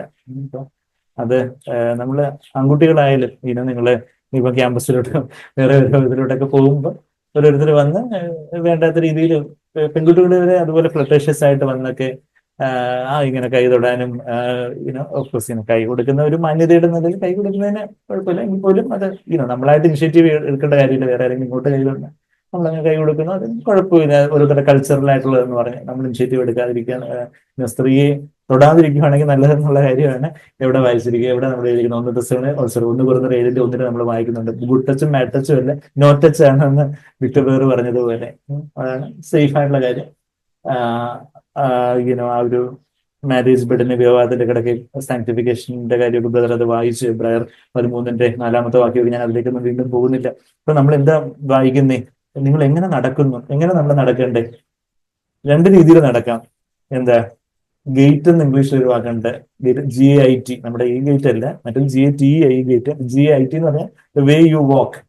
അപ്പം സ്പിരിച്വൽ ഗേറ്റ് എങ്ങനെ ആയിരിക്കണം? നമ്മൾ എങ്ങനെ നടക്കരുത്? ആരെപ്പോലെ നടക്കരുത്, മനുഷ്യരെ പോലെ നടക്കരുത്. പിന്നെ ആരെപ്പോലെ നടക്കണം? യേശുവിനെ പോലെ നടക്കണം. എവിടെ പറയുന്നേ? മനുഷ്യരെ പോലെ നടക്കരുതെന്ന് എവിടെ പറയുന്നേ? ബാക്കിയുള്ള ശേഷം മനുഷ്യരെ പോലെ നിങ്ങൾ നടക്കുന്നത് നിങ്ങൾ ജഡികന്മാരല്ലയോ എന്ന 1 കൊരിന്ത്യർ ലേഖനത്തിന്റെ, നമുക്ക് പെട്ടെന്ന് ആ വാക്യത്തിലേക്ക് പോവാം. 1 കൊരിന്ത്യർ 3-ാം അധ്യായത്തിന്റെ 3-ാമത്തെ വാക്യം. അതെ, 1 കൊരിന്ത്യർ 3:3. നിങ്ങളുടെ ഇടയിൽ ഈർഷ്യവും പിണക്കവും. നമ്മളുടെ ഈർഷ്യ പിണക്കവും, നമ്മൾ ഭയങ്കര CFC സഭയാ, വളരെ വിശുദ്ധ സഹോദരന്മാരെ, പക്ഷെ നമ്മളുടെ ഇടയിൽ ഒരു ചെറിയൊരു ഈർഷ്യ, പിണക്കം, ഒരു ജലസി, സ്ട്രൈഫ്, അസൂയ, അങ്ങനെയൊക്കെ ആണെങ്കിൽ നിങ്ങൾ ജഡികന്മാരും ശേഷം മനുഷ്യരെ പോലെ നടക്കുന്നവരും അല്ലയോ? You are like ordinary men. നമ്മളൊക്കെ മനുഷ്യരില്ലേ, ഞങ്ങൾ കർത്താവൊന്നും അല്ലല്ലോ എന്ന് പറയാൻ. മനുഷ്യരില്ലേ എന്ന് പറയുമ്പോൾ മനുഷ്യരെ പോലെ നടക്കാനല്ല, ശേഷം മനുഷ്യരെ പോലെ നടക്കാനല്ല, മറിച്ച് യേശുവിനെ പോലെ നടക്കണമെന്ന് എവിടെ പറയുന്നേ? 1 യോഹന്നാൻ 2:6 വാക്യം. നമ്മൾ അതിന് മുമ്പ് പെട്ടെന്ന് എടുക്കാം. ഒരുവൻ ക്രിസ്തുവിൽ വസിക്കുന്നു. 1 യോഹന്നാന്റെ 1-ാമത്തെ ലേഖനം 2-ാം അധ്യായം. 1 യോഹന്നാൻ 2-ാം അധ്യായത്തിന്റെ യേശു ജീവിച്ചതുപോലെ എന്നുള്ള ആ ഒരു സാഗ്വറിന്റെ ആ ഒരു പുസ്തകത്തിന്റെ അതിന്റെ ആദ്യത്തെ പേജില് ഈ ഒരു വാക്യം എഴുതി വെച്ചിട്ടുണ്ട്. ലിവിംഗ് ബൈബിൾ പാരഫ്രൈസ് ഒക്കെ. ഒരു ക്രിസ്ത്യാനിയാണെന്ന് പറയുവാണെങ്കിൽ യേശു നടന്ന പോലെ നടക്കണം എന്ന് ലിവിംഗ് ബൈബിൾ പാരഫ്രൈസ് എന്ന് പറഞ്ഞാല്, ഒരുവൻ കർത്താവിൽ വസിക്കുന്നു, അവനിൽ വസിക്കുന്നു എന്ന് പറയുന്നവൻ ഒന്ന് കൊരിന്ത്യർ ഇല്ല സോറി 1 യോഹന്നാൻ 2:6 അവനിൽ വസിക്കുന്നു എന്ന് പറയുന്നവൻ അവൻ നടന്നതുപോലെ നടക്കേണ്ടതാണ്, യേശു നടന്നതുപോലെ. അത് നമ്മുടെ ഒരു കോൺഷ്യസ് ഏരിയ സൂചിപ്പിക്കുന്ന കാര്യമാണ്. സാധാരണ ആരും അബോധാവസ്ഥയിൽ നടക്കാറില്ല. ഈ സോംനാംബുലിസം, സ്ലീപ്പ് വാക്കിംഗ്, ഉറക്കത്തെ നടക്കുന്ന ആൾക്കാർ വെച്ച് അങ്ങനെയുള്ള ചില ഒരു രോഗാവസ്ഥ അല്ലെങ്കിൽ ഒരു അബ്നോർമലായിട്ടുള്ള അവസ്ഥയുള്ളവർ വെച്ച് നമ്മളെല്ലാവരും ബോധത്തോടെ ഇരിക്കുമ്പോഴാണ് നമ്മൾ നടക്കുന്നത്. അപ്പൊ ഈ ബോധപൂർവമായിട്ടുള്ള ഏരിയയിൽ നമുക്ക് ദൈവം തന്നിട്ടുള്ള വെളിച്ചത്തിനനുസരിച്ച് അവിടെ നമ്മള് യേശു നടന്നതുപോലെ നടക്കാനാണ് ദൈവം നമ്മളെ വിളിച്ചിരിക്കുന്നത്. യേശുവിനെ പോലെ നമ്മൾ സമ്പൂർണ്ണമായിട്ട് ആയിത്തീരുന്നത് അവൻ വരുമ്പോഴാ. കർത്താവിനെ പോലെ നമ്മൾ സമ്പൂർണ്ണമായിട്ട് ആയിത്തീരുന്നതിന് തൊട്ടടുത്ത അധ്യായം 3-ാം അധ്യായത്തിന്റെ 2-ാമത്തെ വാക്യത്തിൽ പറയുന്നുണ്ട്, അവൻ വരുമ്പോൾ we will be like him. കർത്താവിനെ പോലെ നമ്മൾ സമ്പൂർണ്ണമായിട്ട് ആയിത്തീരുന്ന പാപരഹിതമായ സിൻലെസ് പെർഫെക്ഷൻ, പാപരഹിതമായ പൂർണ്ണതയിലേക്ക് കർത്താവ് വരുമ്പോഴായിത്തീരുന്നുള്ളൂ. എന്നാൽ നടക്കുന്ന ഒരു കാര്യം നമ്മുടെ ഒരു കോൺഷ്യസ് ആക്ട് ആണ്. നമ്മൾ സാഗ്ബേറിന് കേട്ടിട്ടുള്ളത് പോലെ ചില കർത്താവ് എങ്ങനെയാണ് നടന്നതെന്ന് ചോദിച്ചാൽ ലെഫ്റ്റ് റൈറ്റ് ആയിട്ടല്ലേ നമ്മൾ നടക്കുന്നത്. ഒരു കാലം എടുത്ത് വെക്കും, ഒരു കാലം എടുത്ത് വെക്കും. കർത്താവ് എടുത്തു വെച്ച കാലടികൾ എന്താണെന്ന് നമ്മൾ പറഞ്ഞിട്ടുണ്ട്. എന്തൊക്കെയാ? നോട്ട് മൈ എന്റെ ഇഷ്ടമല്ല അവിടുത്തെ ഇഷ്ടം, എന്റെ ഇഷ്ടമല്ല അവിടുത്തെ ഇഷ്ടം. അതാ കർത്താവ് നടന്ന പോലെയുള്ള ഒരു നടത്തം ഓരോ കാര്യത്തിലും. ഇന്നലെ ഞാൻ ഡോപ്പമിൻ റിലീസിന്റെ കാര്യം അവിടെ കുറവലങ്ങാടുകാരോട് പറയുമായിരുന്നു. നമ്മള് കുറച്ചാൾ നമ്മൾ കുറേനയിലൊക്കെ പോയി, കുറേനക്കാരൻ ശീമോനെയൊക്കെ കണ്ട് ഇന്നലെ കുറവലങ്ങാട് പോയി അവിടെയുള്ള കുറച്ച് സ്ഥലങ്ങളൊക്കെ കണ്ട്. അപ്പൊ അവരോട് നമ്മള് ഡോപ്പമിൻ റിലീസ്, നമ്മളുടെ പ്ലഷർ ന്യൂറോ ട്രാൻസ്മിറ്റർ എന്താ? ഡോപ്പമിൻ, നമുക്ക് ഏറ്റവും സന്തോഷം നൽകുന്ന കാര്യം. അപ്പൊ യഥാർത്ഥത്തിലുള്ള ഡോപ്പമിൻ റിലീസ് എവിടെ ഉണ്ടാകുന്നതെന്ന് പറഞ്ഞാല് കർത്താവ് എന്റെ ഇഷ്ടം പോലെയല്ല അവിടുത്തെ ഇഷ്ടം പോലെ എന്ന് പറഞ്ഞ് നമ്മൾ യഥാർത്ഥത്തിൽ സമർപ്പിക്കുമ്പോൾ പരിശുദ്ധാത്മ നമ്മളിൽ വന്ന് നിറയുമ്പോഴാണ് കർത്താവിന്റെ സന്നിധിയിലുള്ള ഒരു ആനന്ദത്തിന്റെ പൂർണ്ണത നമ്മൾ അനുഭവിക്കുമ്പോൾ അവിടെ ഏറ്റവും മാക്സിമം ഡോപ്പമിൻ റിലീസ്. അതിനെപ്പോലെ നമ്മളെ ആനന്ദിപ്പിക്കുന്ന all that thrills my soul is Jesus, എന്നെ സന്തോഷിപ്പിക്കുന്ന എന്റെ കർത്താവിനെ പോലെ എന്നെ എന്റെ ഹൃദയത്തെ സന്തോഷം നൽകാൻ വേറെ ആരുള്ളൂ എന്ന് നമ്മൾ ആ പാട്ടിൽ പാടുന്ന പോലെ all that thrills my soul is Jesus. അതാ ഡോപ്പമിൻ റിലീസ്, അതാ കർത്താവിനെ പോലുള്ള ഒരു നടപ്പ്. കർത്താവ് നടന്ന എങ്ങനെയാ? പിതാവിന്റെ ഇഷ്ടം ചെയ്യുവാൻ, എന്റെ ഇഷ്ടം ചെയ്യുവാൻ്റെ പിതാവിന്റെ ഇഷ്ടം ചെയ്യുവാനാണെന്ന് യോഹന്നാൻ 6:38 പറയുന്നുണ്ട്, 5:30 പറയുന്നുണ്ട്. പിന്നെ ഗെത്സമനെ തോട്ടത്തിന്റെ കർത്താവ് പ്രാർത്ഥിച്ച് മത്തായി 26:39 എന്താ പറയുന്നത്? Not my will but your will. നമ്മുടെ ജീവിതത്തിൽ അത് അങ്ങനെ നമ്മൾ നടക്കുമ്പോഴാണ് നമ്മൾ ഈ വിശദീകരണത്തിലേക്കും സ്നേഹത്തിലും വിശദീകരണത്തിലേക്കും ഒക്കെ വരും. സ്നേഹത്തിലേക്ക് നിറയും. അപ്പൊ സ്നേഹം നിറഞ്ഞു കഴിഞ്ഞാൽ എങ്ങനെയാ? വിശദീകരണമായിട്ട് ലവ് ഓവർഫ്ലോസ് ഹോളിനെസ്. അതാ നമ്മളിവിടെ വായിക്കുന്നത്. നിങ്ങൾ ഒടുവിൽ സഹോദരന്മാരെ ദൈവപ്രസാദം ലഭിക്കുവാൻ തക്കവണ്ണം നിങ്ങൾ എങ്ങനെ നടക്കണമെന്ന് ഞങ്ങളോട് ഗ്രഹിച്ചതുപോലെ. എന്നുവെച്ചാൽ എത്ര വലിയൊരു കോൺഫിഡൻസോടുകൂടി ഞങ്ങളോട് ഗ്രഹിച്ചതുപോലെ ഞങ്ങൾ എങ്ങനെ നടന്നേ എന്നുള്ള കാര്യം. നിങ്ങൾ ഞങ്ങളെ നോക്കണ്ട, ഞങ്ങൾ പറയുന്നത് ഞങ്ങൾ അനുസരിച്ചാൽ മതി എന്ന് ചില ഉപദേശിമാരൊക്കെ, ചില ആൾക്കാരൊക്കെ, വലിയ പ്രസംഗരൊക്കെ ഞങ്ങളുടെ ജീവിതം ഒന്നും നോക്കണ്ട, നിങ്ങൾ യേശുവിനെ അങ്ങ് നോക്കിയാൽ മാത്രം മതി എന്ന് പറയുമ്പോൾ നമുക്ക് ഭയങ്കര താഴ്മയായിട്ട് നമുക്ക് തോന്നും. പക്ഷെ പൗലോസ് അങ്ങനെയല്ലേ പറഞ്ഞേ? നിങ്ങൾ എന്നെ നോക്കുക, ഞാൻ എങ്ങനെ നിങ്ങളുടെ ഇടയിൽ നടന്നത്, അതുപോലെ നിങ്ങൾ എന്നെ മാതൃക പിൻപറ്റി. ഞാൻ ക്രിസ്തുവിനെ അനുകരിക്കുന്ന പോലെ നിങ്ങൾ എന്നെ അനുകരിക്കുമെന്നാണ് 1 Corinthians 11:1 ഫിലിപ്പിയർ 3:17. ഞാൻ അതിലേക്കൊന്നും പോകുന്നില്ല, പെട്ടെന്ന് എഴുതി വെക്കാം വേണമെങ്കിൽ. 1 Corinthians 11:1 ഫിലിപ്പിയർ 3:17 പൗലോസ് പറയുന്നത് എന്റെ മാതൃക, ഞാൻ നടന്നതുപോലെ, ഞാൻ ക്രിസ്തുവിനെ അനുകരിക്കുന്നത് പോലെ നിങ്ങളും എന്നെ അനുകരിക്കുമെന്നാണ് 1 Corinthians 11:1 വാക്യത്തിൽ വായിക്കുന്നത്. ഫിലിപ്പിയർ 3:17 ഈ കഴിഞ്ഞ വേർഡ് ഫോർ ദ വീക്കിലും ബ്രദർ സാഗ്ബർ 2 വാക്യങ്ങളൊക്കെ കോട്ട് ചെയ്ത് നമ്മൾ വായിച്ചിട്ടുണ്ടെങ്കിൽ എല്ലാവരും വേർഡ് ഫോർ ദ വീക്കൊക്കെ വായിക്കുന്നു എന്നാണ് എന്റെ വിശ്വാസം. കാണാതെ കേൾക്കാതൊക്കെ വിശ്വസിക്കുന്നവർ ഭാഗ്യവാന്മാർ. അപ്പൊ അതുകൊണ്ട് എല്ലാവരും വായിച്ചിരിക്കുന്നു എന്നെങ്കിൽ ഞാൻ വിശ്വസിക്കുന്നു. അപ്പോ കർത്താവ് നടന്നതുപോലെ നമ്മളാരും പെർഫെക്റ്റ് അല്ല. എന്നാൽ നമ്മളുടെ ജീവിതത്തിലെ മറ്റുള്ളവർക്കൊരു കുറവ് ചൂണ്ടിക്കാണിക്കാനില്ലാതെ വണ്ണം കർത്താവ് ഒന്ന് വിളിച്ചിട്ടൊത്തവണ്ണം അങ്ങ് മുമ്പോട്ട് പോകാനുള്ളൊരു സമർപ്പണം. അതാ പൗലോസ് ഇവിടെ പറഞ്ഞു, ഒടുവിൽ സഹോദരന്മാരെ ദൈവപ്രസാദം ലഭിക്കുവാൻ, ദൈവത്തെ പ്രസാദിപ്പിക്കാൻ തക്കവണ്ണം കർത്താവിനെ സന്തോഷിപ്പിക്കാൻ, to bring delight to the heart of the Lord Jesus. യേശുവിന്റെ ഹൃദയത്തെ സന്തോഷിപ്പിക്കുവാൻ നമുക്ക് അവിടെ വായിക്കും. ദൈവപ്രസാദം ലഭിക്കുക എന്നൊക്കെ പറയുമ്പോൾ വലിയ കാര്യമാണെന്ന് വിചാരിക്കാതെ നമ്മുടെ സ്വർഗീയ അപ്പച്ചന്റെ ഹൃദയത്തെ സന്തോഷിപ്പിക്കുക, അല്ലെങ്കിൽ നമ്മുടെ ആത്മഗുണമായ കർത്താവിന്റെ ഹൃദയത്തെ സന്തോഷിപ്പിക്കുവാൻ, പ്രസാദിപ്പിക്കുവാൻ എങ്ങനെ നടക്കണമെന്ന് ഞങ്ങളോട് ഗ്രഹിച്ചതുപോലെ നിങ്ങൾ നടക്കുന്നത് പോലെ തന്നെ. നിങ്ങൾ എന്തോ കുഴപ്പക്കാരാന്നല്ല ഞാൻ പറയുന്നതെന്നാ ഇവിടെ പറയുന്നത്. നിങ്ങൾ നടക്കുന്നത് പോലെ, പക്ഷെ ഇനിയും അധികം വർദ്ധിച്ചു വരണം. അതാ പാപം പാപം ചെയ്യുന്നത് ഇനിയും പാപത്തിൽ തുടരട്ടെ, വിശുദ്ധൻ ഇനിയും വിശദീകരിക്കട്ടെ എന്നൊക്കെ ആ വാക്യമൊക്കെ വായിച്ചു. വെളിപാട് 22:11-12 വാക്യങ്ങളൊക്കെ നമ്മൾ വായിച്ചു കേട്ടു. അപ്പം ഇനിയും അധികം വർദ്ധിച്ചു വരേണ്ടതിന് ഞങ്ങൾ കർത്താവ് യേശുക്രിസ്തുവിന്റെ നാമത്തിൽ നിങ്ങളോട് അപേക്ഷിച്ച് പ്രബോധിപ്പിക്കുന്നു. എന്താ പ്രബോധിക്കുന്നത്? ഞങ്ങൾ കർത്താവ് യേശുക്രിസ്തുവിന്റെ കറന്റ് ലൊക്കേഷൻ എവിടെ? 1 Thessalonians 4:2 കറന്റ് ലൊക്കേഷൻ കിട്ടിയോ? ഗൂഗിൾ മാപ്പ് എത്തിയോ? 1 തെസ്സലോനിക്കർ 4:2 ഞങ്ങൾ കർത്താവായ യേശുവിന്റെ ആജ്ഞയാൽ ഇന്ന കൽപ്പനകളെ തന്നു എന്ന് നിങ്ങൾ അറിയുന്നുവല്ലോ. എന്തൊക്കെ കൽപ്പനകളാ തന്നത്? ദൈവത്തിന്റെ ഇഷ്ടം നിങ്ങളുടെ ശുദ്ധീകരണം തന്നെ. നിങ്ങൾ ദുർനടപ്പ് വിട്ടൊഴിഞ്ഞ് എന്ന് പറഞ്ഞാൽ ഫ്ലീ ഫ്രം ഇമ്മോറാലിറ്റി എന്ന് എവിടെ പറയുന്നേ? ദുർനടപ്പ് വിട്ടോടുവിൻ. 1 കൊരിന്ത്യർ 6:18 പറയുന്നുണ്ട്. യൗവനമോഹങ്ങളെ വിട്ടോടുവിൻ എന്നെവിടെ പറയുന്നത്? ജീവനം കൊണ്ട് വിട്ട് ഓടിക്കണം. 2 തിമോത്തിയോസ് 2:22 എന്താ പറയുന്നത്? യൗവനമോഹങ്ങളെ വിട്ട് ഓടുവിൻ. യൗവനമോഹങ്ങളെയൊക്കെ നമ്മള് ഒന്ന് നോക്കി ഇന്ന് കുറച്ചൊന്ന് നോക്കിയിട്ട് പിന്നെ ഞാൻ ജയിച്ചോളാം, അല്ലെങ്കിൽ ഒന്ന് ഇങ്ങനെ ഒരു പോസ്റ്റ് ചെയ്യാൻ പോലും യൂട്യൂബിലോ അല്ലെങ്കിൽ വേറെ എന്തെങ്കിലുമൊക്കെ സ്ക്രോൾ ചെയ്ത് മൊബൈലിലോ അങ്ങനെയൊക്കെ നമുക്ക് നമ്മളെ അശുദ്ധമാക്കുന്ന തരത്തിലുള്ള എന്തെങ്കിലും കാര്യങ്ങൾ പെട്ടെന്ന് ചിലപ്പോൾ ഒരു വാർത്തകളായിരിക്കാം, ചില ചിത്രങ്ങളായിരിക്കാം, അല്ലെങ്കിൽ പത്രത്തിലോ അങ്ങനെയൊക്കെയുള്ള കാര്യങ്ങൾ വിട്ടോടണം എന്ന് വെച്ചാൽ അപ്പൊ തന്നെ അതങ്ങ് മാറ്റുവോ, ഓഫ് ചെയ്യോ, മാറിപ്പോവോ, അതങ്ങ് നമ്മുടെ വേറെ എല്ലാവരും വന്നിരിക്കുന്നിടത്തേക്ക് വന്നിരിക്കുവോ. നമ്മള്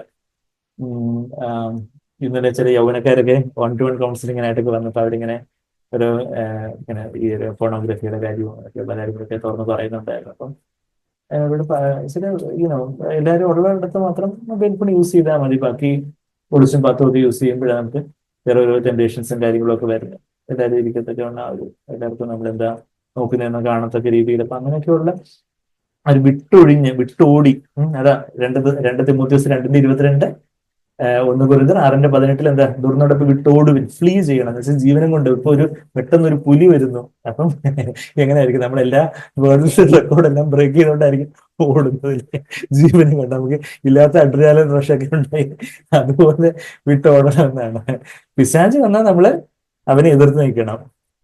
എന്നാ ദുർനടപ്പ് ഇതുപോലുള്ള ദുർമുഖം സാങ്കുവർ പറഞ്ഞ കണക്ക് എന്താ, ബാത്ഷീബയ്ക്കാണോ പിശാചിനാണോ കൂടുതൽ ശക്തി എന്ന് ചോദിച്ചാൽ ബാത്ഷീബയ്ക്കാന്ന് പറയേണ്ടത് വെച്ചാൽ ഗോലിയത്തിനാണോ ബാത്ഷീബയ്ക്കാണോ?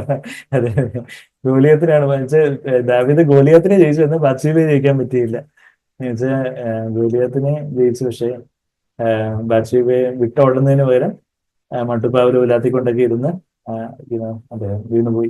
അപ്പൊ ആ ഒരു വിട്ടോടുവാൻ യോസേഫ് വിട്ടോടിയ കാര്യമൊക്കെ നമുക്കറിയാം. ഉൽപ്പത്തി പുസ്തകത്തെ നമ്മൾ വായിക്കുന്നുണ്ട്. അപ്പൊ അതാ അതെ, ദൈവത്തിന്റെ ഇഷ്ടമോ നിങ്ങളുടെ ശുദ്ധീകരണത്തിന് നിങ്ങൾ ദുർനടപ്പ് വിട്ടൊഴിഞ്ഞ് ഓരോരുത്തരും ദൈവത്തെ അറിയാത്ത ജാതികളെ പോലെ കാമവികാരത്തിലല്ല വിശുദ്ധീകരണത്തിലും മാനത്തിലും താന്റെ പാത്രത്തെ ദൈവം പരിശുദ്ധാത്മാവിന്റെ ആലയം. നമ്മുടെ ശരീരം കർത്താവിനുള്ളതാണെങ്കിൽ കർത്താവ് നമ്മുടെ ശരീരത്തിനുള്ളതാണ്. എന്നാൽ നമ്മള് എന്തെങ്കിലും ഒരു വീഴ്ച പറ്റിപ്പോയി കഴിഞ്ഞാൽ പിന്നെ അയ്യോ ഞാൻ ഇനിയിപ്പോ വിട്ടുകൂടിയില്ലല്ലോ, എനിക്ക് വീണു പോയല്ലോ എന്നും പറഞ്ഞ് അവിടെ കിടന്ന് ഉരുളുമല്ല വേണ്ട. പെട്ടെന്ന് തന്നെ കർത്താവിനോട്, കർത്താവെ എന്നോട് ക്ഷമിക്കണേ കർത്താവെ, ഇനി ഒരിക്കലും വീഴാൻ ഞാൻ ആഗ്രഹിക്കുന്നില്ല, എന്നെ സഹായിക്കണേ എന്നൊരു കരച്ചിലൂടെ നമ്മളങ്ങ് വന്ന കർത്താവ് വീണ്ടും കർത്താവിന്റെ രക്തത്തിൽ നമ്മളെ കഴുകും, വിശദീകരിക്കും. കർത്താവ് നമ്മളെ നീതീകരിക്കും. കർത്താവ് നമ്മളെ ഇനി ഇതുവരെ ഒരു പാപം ചെയ്തിട്ടുള്ളതാണ് കർത്താവ് നമ്മളെ കാണും. അപ്പൊ അതുകൊണ്ട് നമ്മൾ നമ്മുടെ വചനത്തിൽ കേൾക്കുന്ന സ്റ്റാൻഡേർഡ്സ് കണ്ട് നമ്മള് ഒരിക്കലും ഒരു കുറ്റബോധത്തിലോട്ട് തള്ളിവിടുക എന്നുള്ളതാണ് പിശാചിന്റെ പരിപാടി. എന്നാൽ നമ്മള് നമ്മുടെ ജീവിതത്തിൽ ഇനിയിപ്പം എത്ര 10 കോടി തവണ നമ്മൾ വീണുപോയാലും നമ്മൾ യഥാർത്ഥത്തിൽ കർത്താവ് ഇനി പാപം ചെയ്യാൻ ആഗ്രഹിക്കുന്ന കർത്താവിനെ സഹായിക്കണേ ഒരു നിലവിളി നമ്മുടെ ഹൃദയത്തിൽ ഉണ്ടെങ്കിൽ ആ നിലവിളിയോട് നമ്മൾ കർത്താവിനെ എത്തിച്ചേരുവാണെങ്കിൽ കർത്താവ് നമ്മളെ വിശദീകരിക്കും. കർത്താവ് നമ്മളെ രക്തത്തിൽ കഴുകും. കർത്താവ് നമ്മളെ നീതീകരിക്കും. ഇനി ഇതുവരെ ഒരു പാപം ചെയ്തിട്ടില്ലെന്നോണം കർത്താവ് നമ്മളെ കാണും. അപ്പൊ അതുകൊണ്ട് ഒരിക്കലും നമ്മളൊരു കുറ്റബോധത്തിലേക്ക് പോയി വീഴരുത്. എന്നുവെച്ചാൽ പാപത്തിൽ നമ്മളെ വീഴ്ത്താൻ പറ്റിയില്ലെങ്കിലും പാപത്തിൽ വീഴ്ത്തി ഇനിയിപ്പോ അത് കഴിഞ്ഞിട്ട് കുറ്റബോധത്തിലും കൂടെ വീഴ്ത്തുക, അതിന് ഒരു പിടിക്ക് 2 പക്ഷിയായി. അപ്പം ഇപ്പൊ പാപത്തിൽ വീണുപോയിന്നിരിക്കട്ടെ, പക്ഷെ നമ്മൾ കർത്താവിലേക്ക് വന്ന് ഏറ്റു പറഞ്ഞ് അങ്ങ് രക്തത്തിൽ കഴുകപ്പെട്ട് ആ ഒരു നീതീകരണത്തിന്റെ സ്വാതന്ത്ര്യത്തോടെ കർത്താവിന്റെ പാപമൊന്നും ഓർക്കുന്നില്ല, എനിക്ക് യേശുവിന്റെ വിശുദ്ധിയിൽ ഞാൻ കർത്താവിനെ കഥാർത്ഥാകായിരിക്കും എന്നുള്ള ഒരു ധൈര്യം നമുക്ക് വേണം. അപ്പൊ അത് ഒഴിവാക്കുന്നു. ഈ കാര്യത്തിൽ ആരും അത് കഴിഞ്ഞിട്ട് 6-ാമത്തെ വാക്യം, ഈ കാര്യത്തിൽ ആരും അതിക്രമിക്കുകയും സഹോദരനെ ചതിക്കുകയും അരുത്. അപ്പൊ ഈ വിശുദ്ധീകരണത്തിന്റെ കാര്യം പറഞ്ഞതിനോടുകൂടി അതിക്രമിക്കുകയും ചതിക്കുകയും ഒക്കെ ചെയ്യുന്ന കാര്യമൊക്കെ പൗലോസ് അപ്പനെന്ന വണ്ണം അപ്പം മക്കളോടെന്ന വണ്ണം പറയുക. ഞങ്ങൾ നിങ്ങളോട് മുമ്പേ പറഞ്ഞതുപോലെ 6-ാമത്തെ വാക്യം 1 തെസ്സലോനിക്കർ 4:6 വാക്യം കറണ്ട് ലൊക്കേഷൻ. നിങ്ങളോട് മുമ്പേ പറഞ്ഞതുപോലെ ഈ വകയ്ക്ക് ഒക്കെയും പ്രതികാരം ചെയ്യുന്നവൻ കർത്താവില്ല. നമ്മൾ വേറൊരാളെ അതിക്രമിക്കുകയോ ചതിക്കുകയോ പരിദോഷം ഒക്കെ പറഞ്ഞാൽ ദൈവം പ്രതികാരം ചെയ്യുന്ന ദൈവമാണ്. ദൈവം എല്ലാം കാണുന്നുണ്ട്. പ്രതികാരം നമുക്കുള്ളതല്ല, കർത്താവിനുള്ളതാണ്. നമ്മൾ ക്ഷമിക്കണം, ആരുടെ വിരോധം വെക്കരുത്. പക്ഷെ ദൈവം വിതയ്ക്കുന്നത് കൊയ്യോ എന്നോ എവിടെ എഴുതിയിരിക്കുന്നത്? ഗലാത്യർ 6-7 വാക്യത്തിൽ നമ്മൾ വായിക്കുന്നുണ്ട്. അപ്പം അതിന്റെ ഫലങ്ങളും നമ്മൾ വേറൊരാളെ മുറിപ്പെടുത്തരുത് എന്നുള്ള കാര്യമൊക്കെയാ.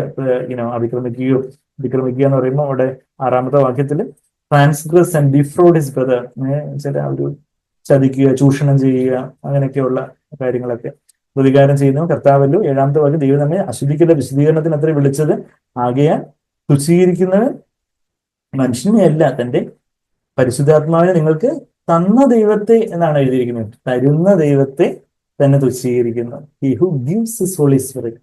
ബ്രദറൻകാർക്ക് അത്ര ഇഷ്ടപ്പെടത്തില്ല ഈ വാക്യം. പക്ഷെ അവര് പറയുന്നത് പരിശുദ്ധാത്മാവെല്ലാം ഏർക്കണവേ അങ്ങ് തന്നു. ഏർക്കണവേ എന്ന് പറഞ്ഞാൽ തമിഴ് വാക്കാണ്. ഓൾറെഡി അങ്ങ് തന്നു കഴിഞ്ഞു രക്ഷിക്കപ്പെട്ടപ്പോൾ തന്നെ, ഇനിയിപ്പോ ഒന്നും തരാനില്ല. എന്നാൽ അവരുടെ ബൈബിളിൽ നമുക്ക് എടുത്ത് കാണിച്ചു കൊടുക്കാം. സഹോദര 1 Thessalonians 4:8 എടുത്ത് വായിച്ചു നോക്കൂ. തരുന്ന, അവിടെ ഒരു അയോറിസ് ടെൻസ് ഗ്രീക്കിൽ യൂസ് ചെയ്തിരിക്കുന്നത്. അപ്പൊ അത് യുനോ പിന്നെ എസ്ബിയിലും സത്യപ്രവസ്തത്തിലൊക്കെ ഈ ഹു ഗിവ്സ്, പരിശുദ്ധാത്മാവിനെ നമുക്ക് തരുന്ന ഒരു കർത്താവിനെ തന്നെയാണ്. പരിശുദ്ധാത്മാവ് നമ്മളെ പരിശുദ്ധമായിട്ട് സൂക്ഷിക്കാൻ വേണ്ടി ദൈവം നമ്മൾക്ക് തരുക. ആ തന്ന ദൈവത്തെ നമ്മൾ തുച്ഛീകരിക്കുകയാണ്. നമ്മൾ ഈ വിശുദ്ധീകരണവും ബാക്കി സഹോദരങ്ങളെയും ചതിക്കുന്ന അങ്ങനെയൊക്കെയുള്ള പല കാര്യങ്ങളിലേക്ക് നമ്മൾ പോകുമ്പോൾ ഞാൻ കൺക്ലൂഡ് ചെയ്യട്ടെ. ബാക്കിയുള്ള സഹോദരങ്ങളിൽ നമുക്ക് കേൾക്കാവില്ല. നമ്മൾ എന്താ കേട്ടത്? 3 tenses ഓഫ് സാൽവേഷൻ: നീതീകരണം, വിശുദ്ധീകരണം, തേജസ്കരണം. ഈ വിശുദ്ധീകരണം കർത്താവിന്റെ ഒരു പ്രവൃത്തിയാണ്. എന്നാൽ അത് സ്നേഹത്തിൽ നിറഞ്ഞു കവിഞ്ഞ് ആണ് ഈ വിശുദ്ധീകരണം. സ്നേഹം നിറഞ്ഞു കവിയുന്നതാണ് യഥാർത്ഥത്തിലുള്ള വിശുദ്ധി. കർത്താവിനോടുള്ള സ്നേഹം, പരസ്പരമുള്ള സ്നേഹം. നമ്മുടെ ജീവിതത്തിൽ എന്തെങ്കിലും പാപസ്വഭാവങ്ങളെല്ലാം കർത്താവിനോട് നമുക്ക് ഏറ്റു പറയാം. അവിടുത്തെ രക്തത്തെ നമ്മളെ കഴുകും, നീതീകരിക്കും. എന്നാൽ കർത്താവ് വിശുദ്ധിയോടെ എന്റെ ശരീരത്തെ കാത്തു സൂക്ഷിക്കുവാൻ തക്കവണ്ണം എന്നെ സഹായിക്കണം. അവിടുത്തെ ഇഷ്ടം വിശുദ്ധീകരണമാണല്ലോ. കർത്താവ് ഓരോ കാര്യത്തിലും നമ്മളിപ്പോ ദുർനടപ്പ് ഒരു ഏരിയ മാത്രമല്ല, എല്ലാ കാര്യത്തിലും, കോപത്തിന്റെ കാര്യമാവട്ടെ, കയ്പായിട്ടിരിക്കുന്ന കാര്യമാവട്ടെ, അസൂയാകട്ടെ, പ്രതികാര ബുദ്ധി ആവട്ടെ, മറ്റുള്ളവരെ വിധിക്കുന്ന മനോഭാവം ആവട്ടെ, എല്ലാം കർത്താവിനെ പോലെ അല്ലാത്തതായിട്ടുള്ള നമ്മളിലുള്ള എല്ലാ കാര്യങ്ങളും, ചിലപ്പം സ്വാർത്ഥതയും നികളവും അങ്ങനെ സ്വയകേന്ദ്രിതമായ കാര്യങ്ങളൊക്കെ ആയിരിക്കാം. അതുപോലെയൊക്കെയുള്ള പല പെറുവെറുപ്പും പരാതിയും ഈർഷ്യയും പിണക്കവും അങ്ങനെയൊക്കെയുള്ള പല പല കാര്യങ്ങളായിരിക്കും. യേശുവിന് ചേരാത്തതായിട്ടുള്ള എന്തെങ്കിലും കർത്താവേ എന്റെ ജീവിതത്തിൽ ഉണ്ടെങ്കിൽ കർത്താവെ അവതരിക്കത്തെ കരുതണം.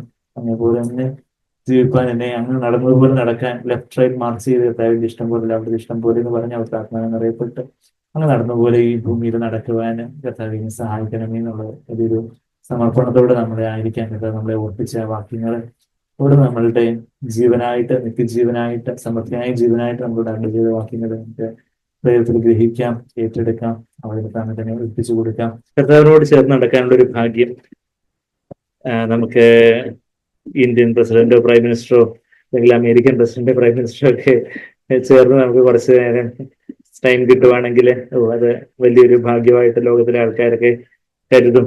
എന്നാൽ യേശു കർത്താവിനോട് കൂടെ ചേർന്ന് നടക്കുവാനായിട്ട്, കർത്താവിനായിട്ട് ചേർന്ന് നടക്കുന്നത് കർത്താവിനുള്ള ഒരു കൂട്ടായ്മ, അതിലെ വിശദീകരണമുള്ളൂ. വിശദീകരണം അതിന്റെ റൂട്ട് മീനിങ് തന്നെ ടു ബി സെറ്റ് അപ്പാർട്ട്, ഈ ലോകത്തിൽ നിന്ന് വേർപെട്ട് യേശുവിനായിട്ട് മാറ്റിവെക്കപ്പെട്ടതായിട്ട്, യേശുവിനായിട്ട് കോൺസിക്രേറ്റഡ്, സെറ്റ് അപ്പാർട്ട്.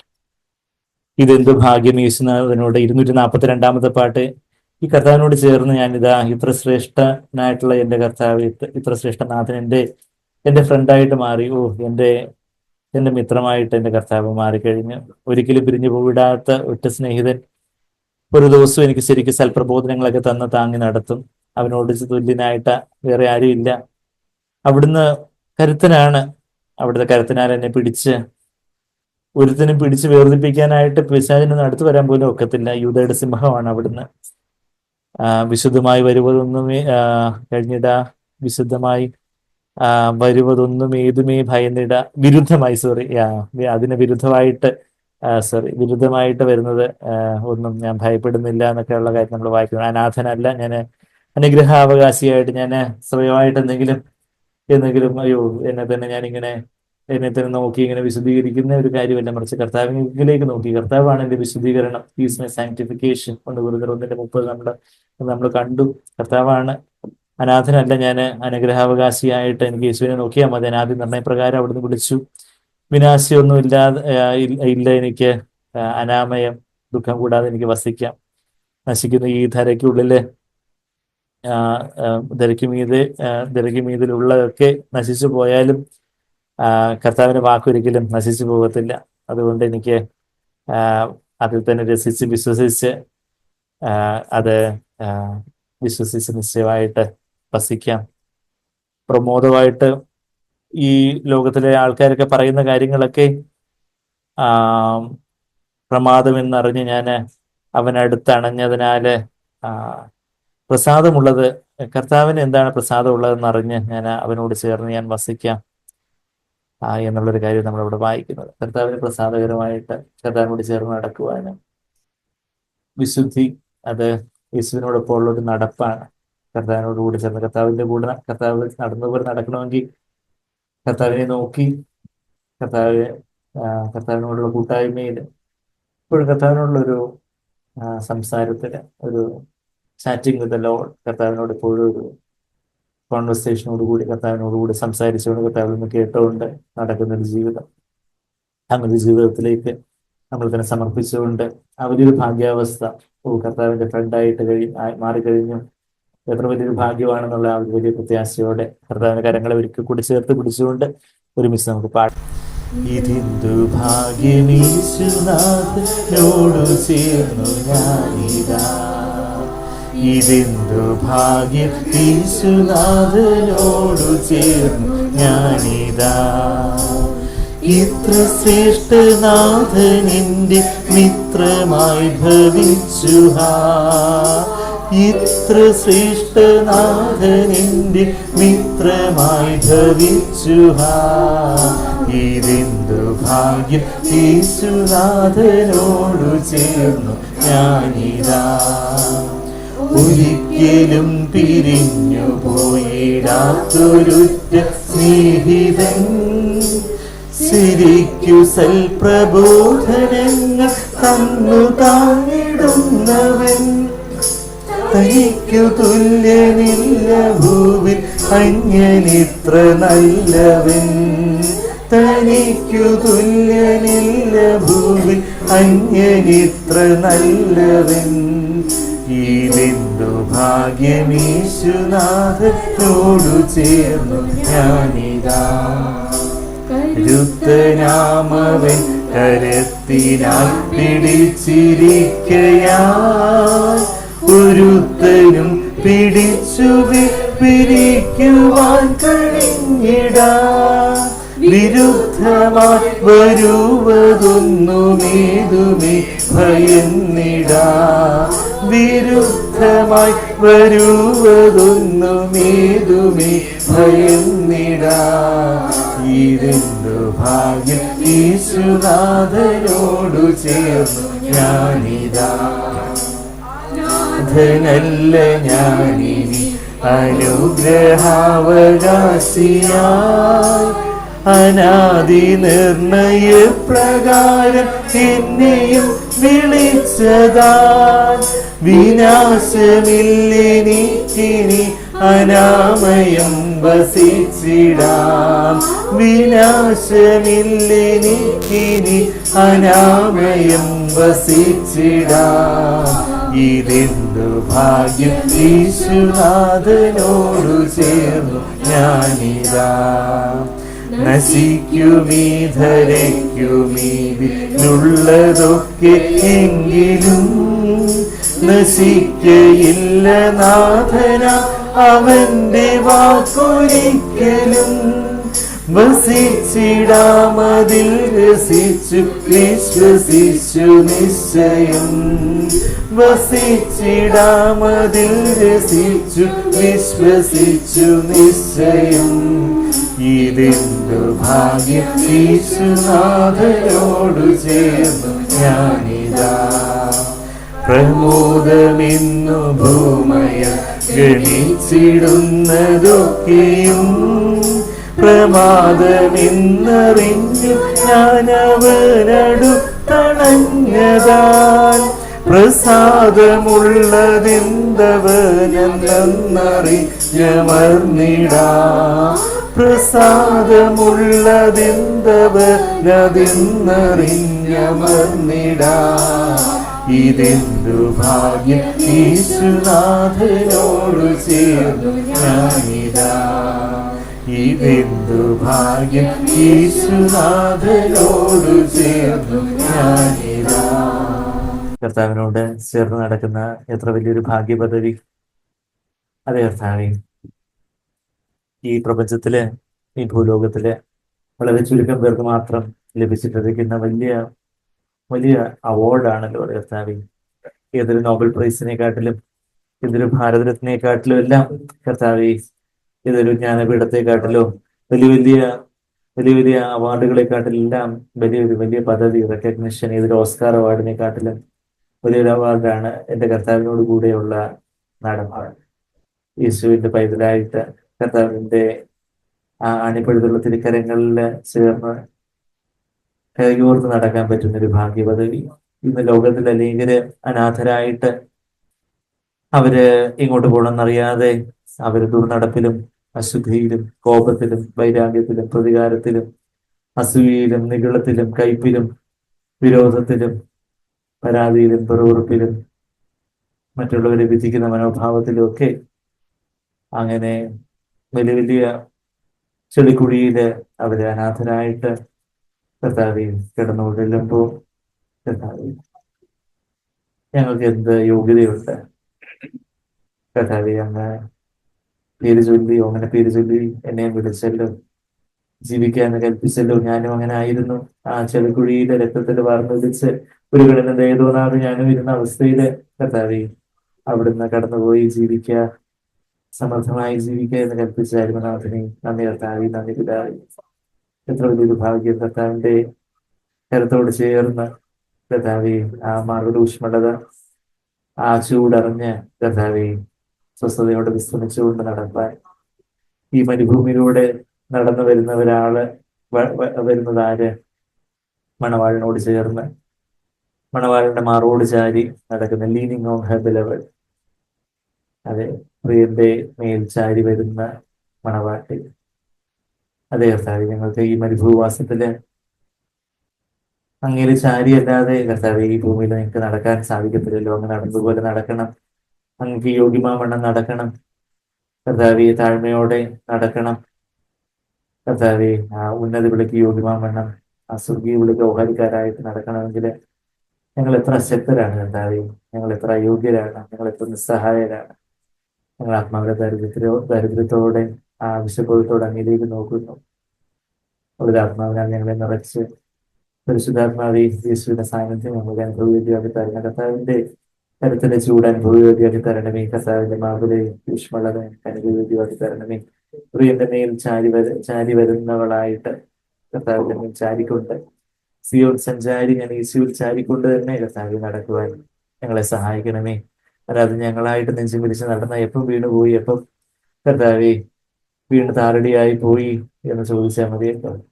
കർത്താവെ ഞങ്ങളെ അതുപോലെ അനേകം തവണ നടന്ന് കർത്താവെ വീണെല്ലാം എല്ലാം നാശകോശമായി പോയിട്ടുണ്ടല്ലോ. കർത്താവെ ഇനിയും അതുപോലെ സ്വയംബലത്തിൽ നടക്കാൻ ഞങ്ങൾ ആഗ്രഹിക്കുന്നില്ല.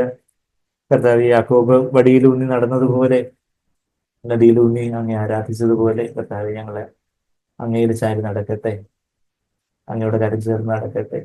ലോകക്കാര് നടക്കുന്നത് പോലല്ല, ശേഷ മനുഷ്യരെ പോലല്ല, യേശു നടന്നത് പോലെ നടപ്പാൻ കർത്താവിന്റെ ആ കണ്ണുകളിലേക്ക് നോക്കി കർത്താവിന്റെ ആ തിരുവധരങ്ങളിൽ നിന്ന് വരുന്ന വാക്കുകൾ കേട്ട് കർത്താവിന്റെ മാർഗോട് ചാരി കർത്താവിന്റെ വലിയ ആ സൗരഭ്യവാസന, ജീവന്റെ സൗരഭ്യവാസന മുകർന്നുകൊണ്ട് ആ വചനം നുടഞ്ഞിറക്കിക്കൊണ്ട് അത് കർത്താവെ ആ വചനം ചവച്ചിറക്കി അത് ദഹിപ്പിച്ചുകൊണ്ട് കർത്താവെ അവിടുത്തോട് ചേർന്ന് നടപ്പോൾ ഞങ്ങളെ സഹായിക്കണം എന്ന് പ്രാർത്ഥിക്കുന്നു.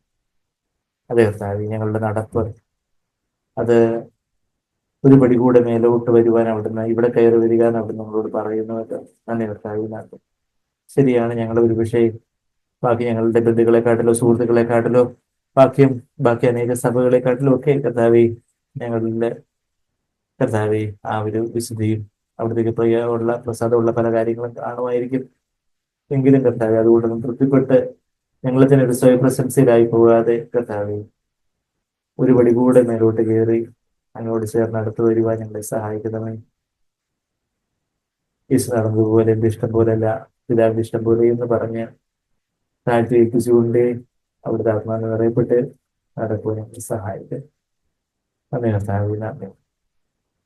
ഞങ്ങളുടെ ശരീരങ്ങളെ അവിടുത്തെ ആത്മാവിന്റെ ആലയങ്ങളായിട്ട് കരുതി കർത്താവേ, അത് വിശുദ്ധിയോടെ വിശുദ്ധീകരണത്തിലും മാന്യതയോടും കൂടെ സൂക്ഷിക്കുവാൻ കർത്താവേ, നമ്മൾ കേട്ടതുപോലെ എങ്ങനെ കർത്താവേ എങ്ങനെ ഡ്രസ് ചെയ്യണം എന്നുള്ള കാര്യം കർത്താവേ കർത്താവെ ആ ഒരു മാന്യതയോടെ കുലീനതയോടെ മോഡസ്റ്റ് ആയിട്ടുള്ള ആ ഒരു വസ്ത്രധാരണ കർത്താവ് ഞങ്ങളുടെ കൂടെ നടക്കുവാണെങ്കിൽ എന്നുള്ള വണ്ണമുള്ള ആ ഒരു വസ്ത്രധാരണത്തോടെ ആ ഒരു മാന്യതയോടെ ആ വലിയ ഡിഗ്നിറ്റിയോടുകൂടി കർത്താവെ നടപ്പാൻ അങ്ങനെ കൂടെ ചേർന്ന് നടക്കുമ്പോൾ ഞങ്ങളുടെ കണ്ണ് ആവശ്യമില്ലാത്തവരോട്ട് പോകത്തില്ലല്ലോ കർത്താവെ, ഞങ്ങളുടെ ചിന്തകൾ ആവശ്യമില്ലാത്തവരോട്ട് പോകത്തില്ലല്ലോ.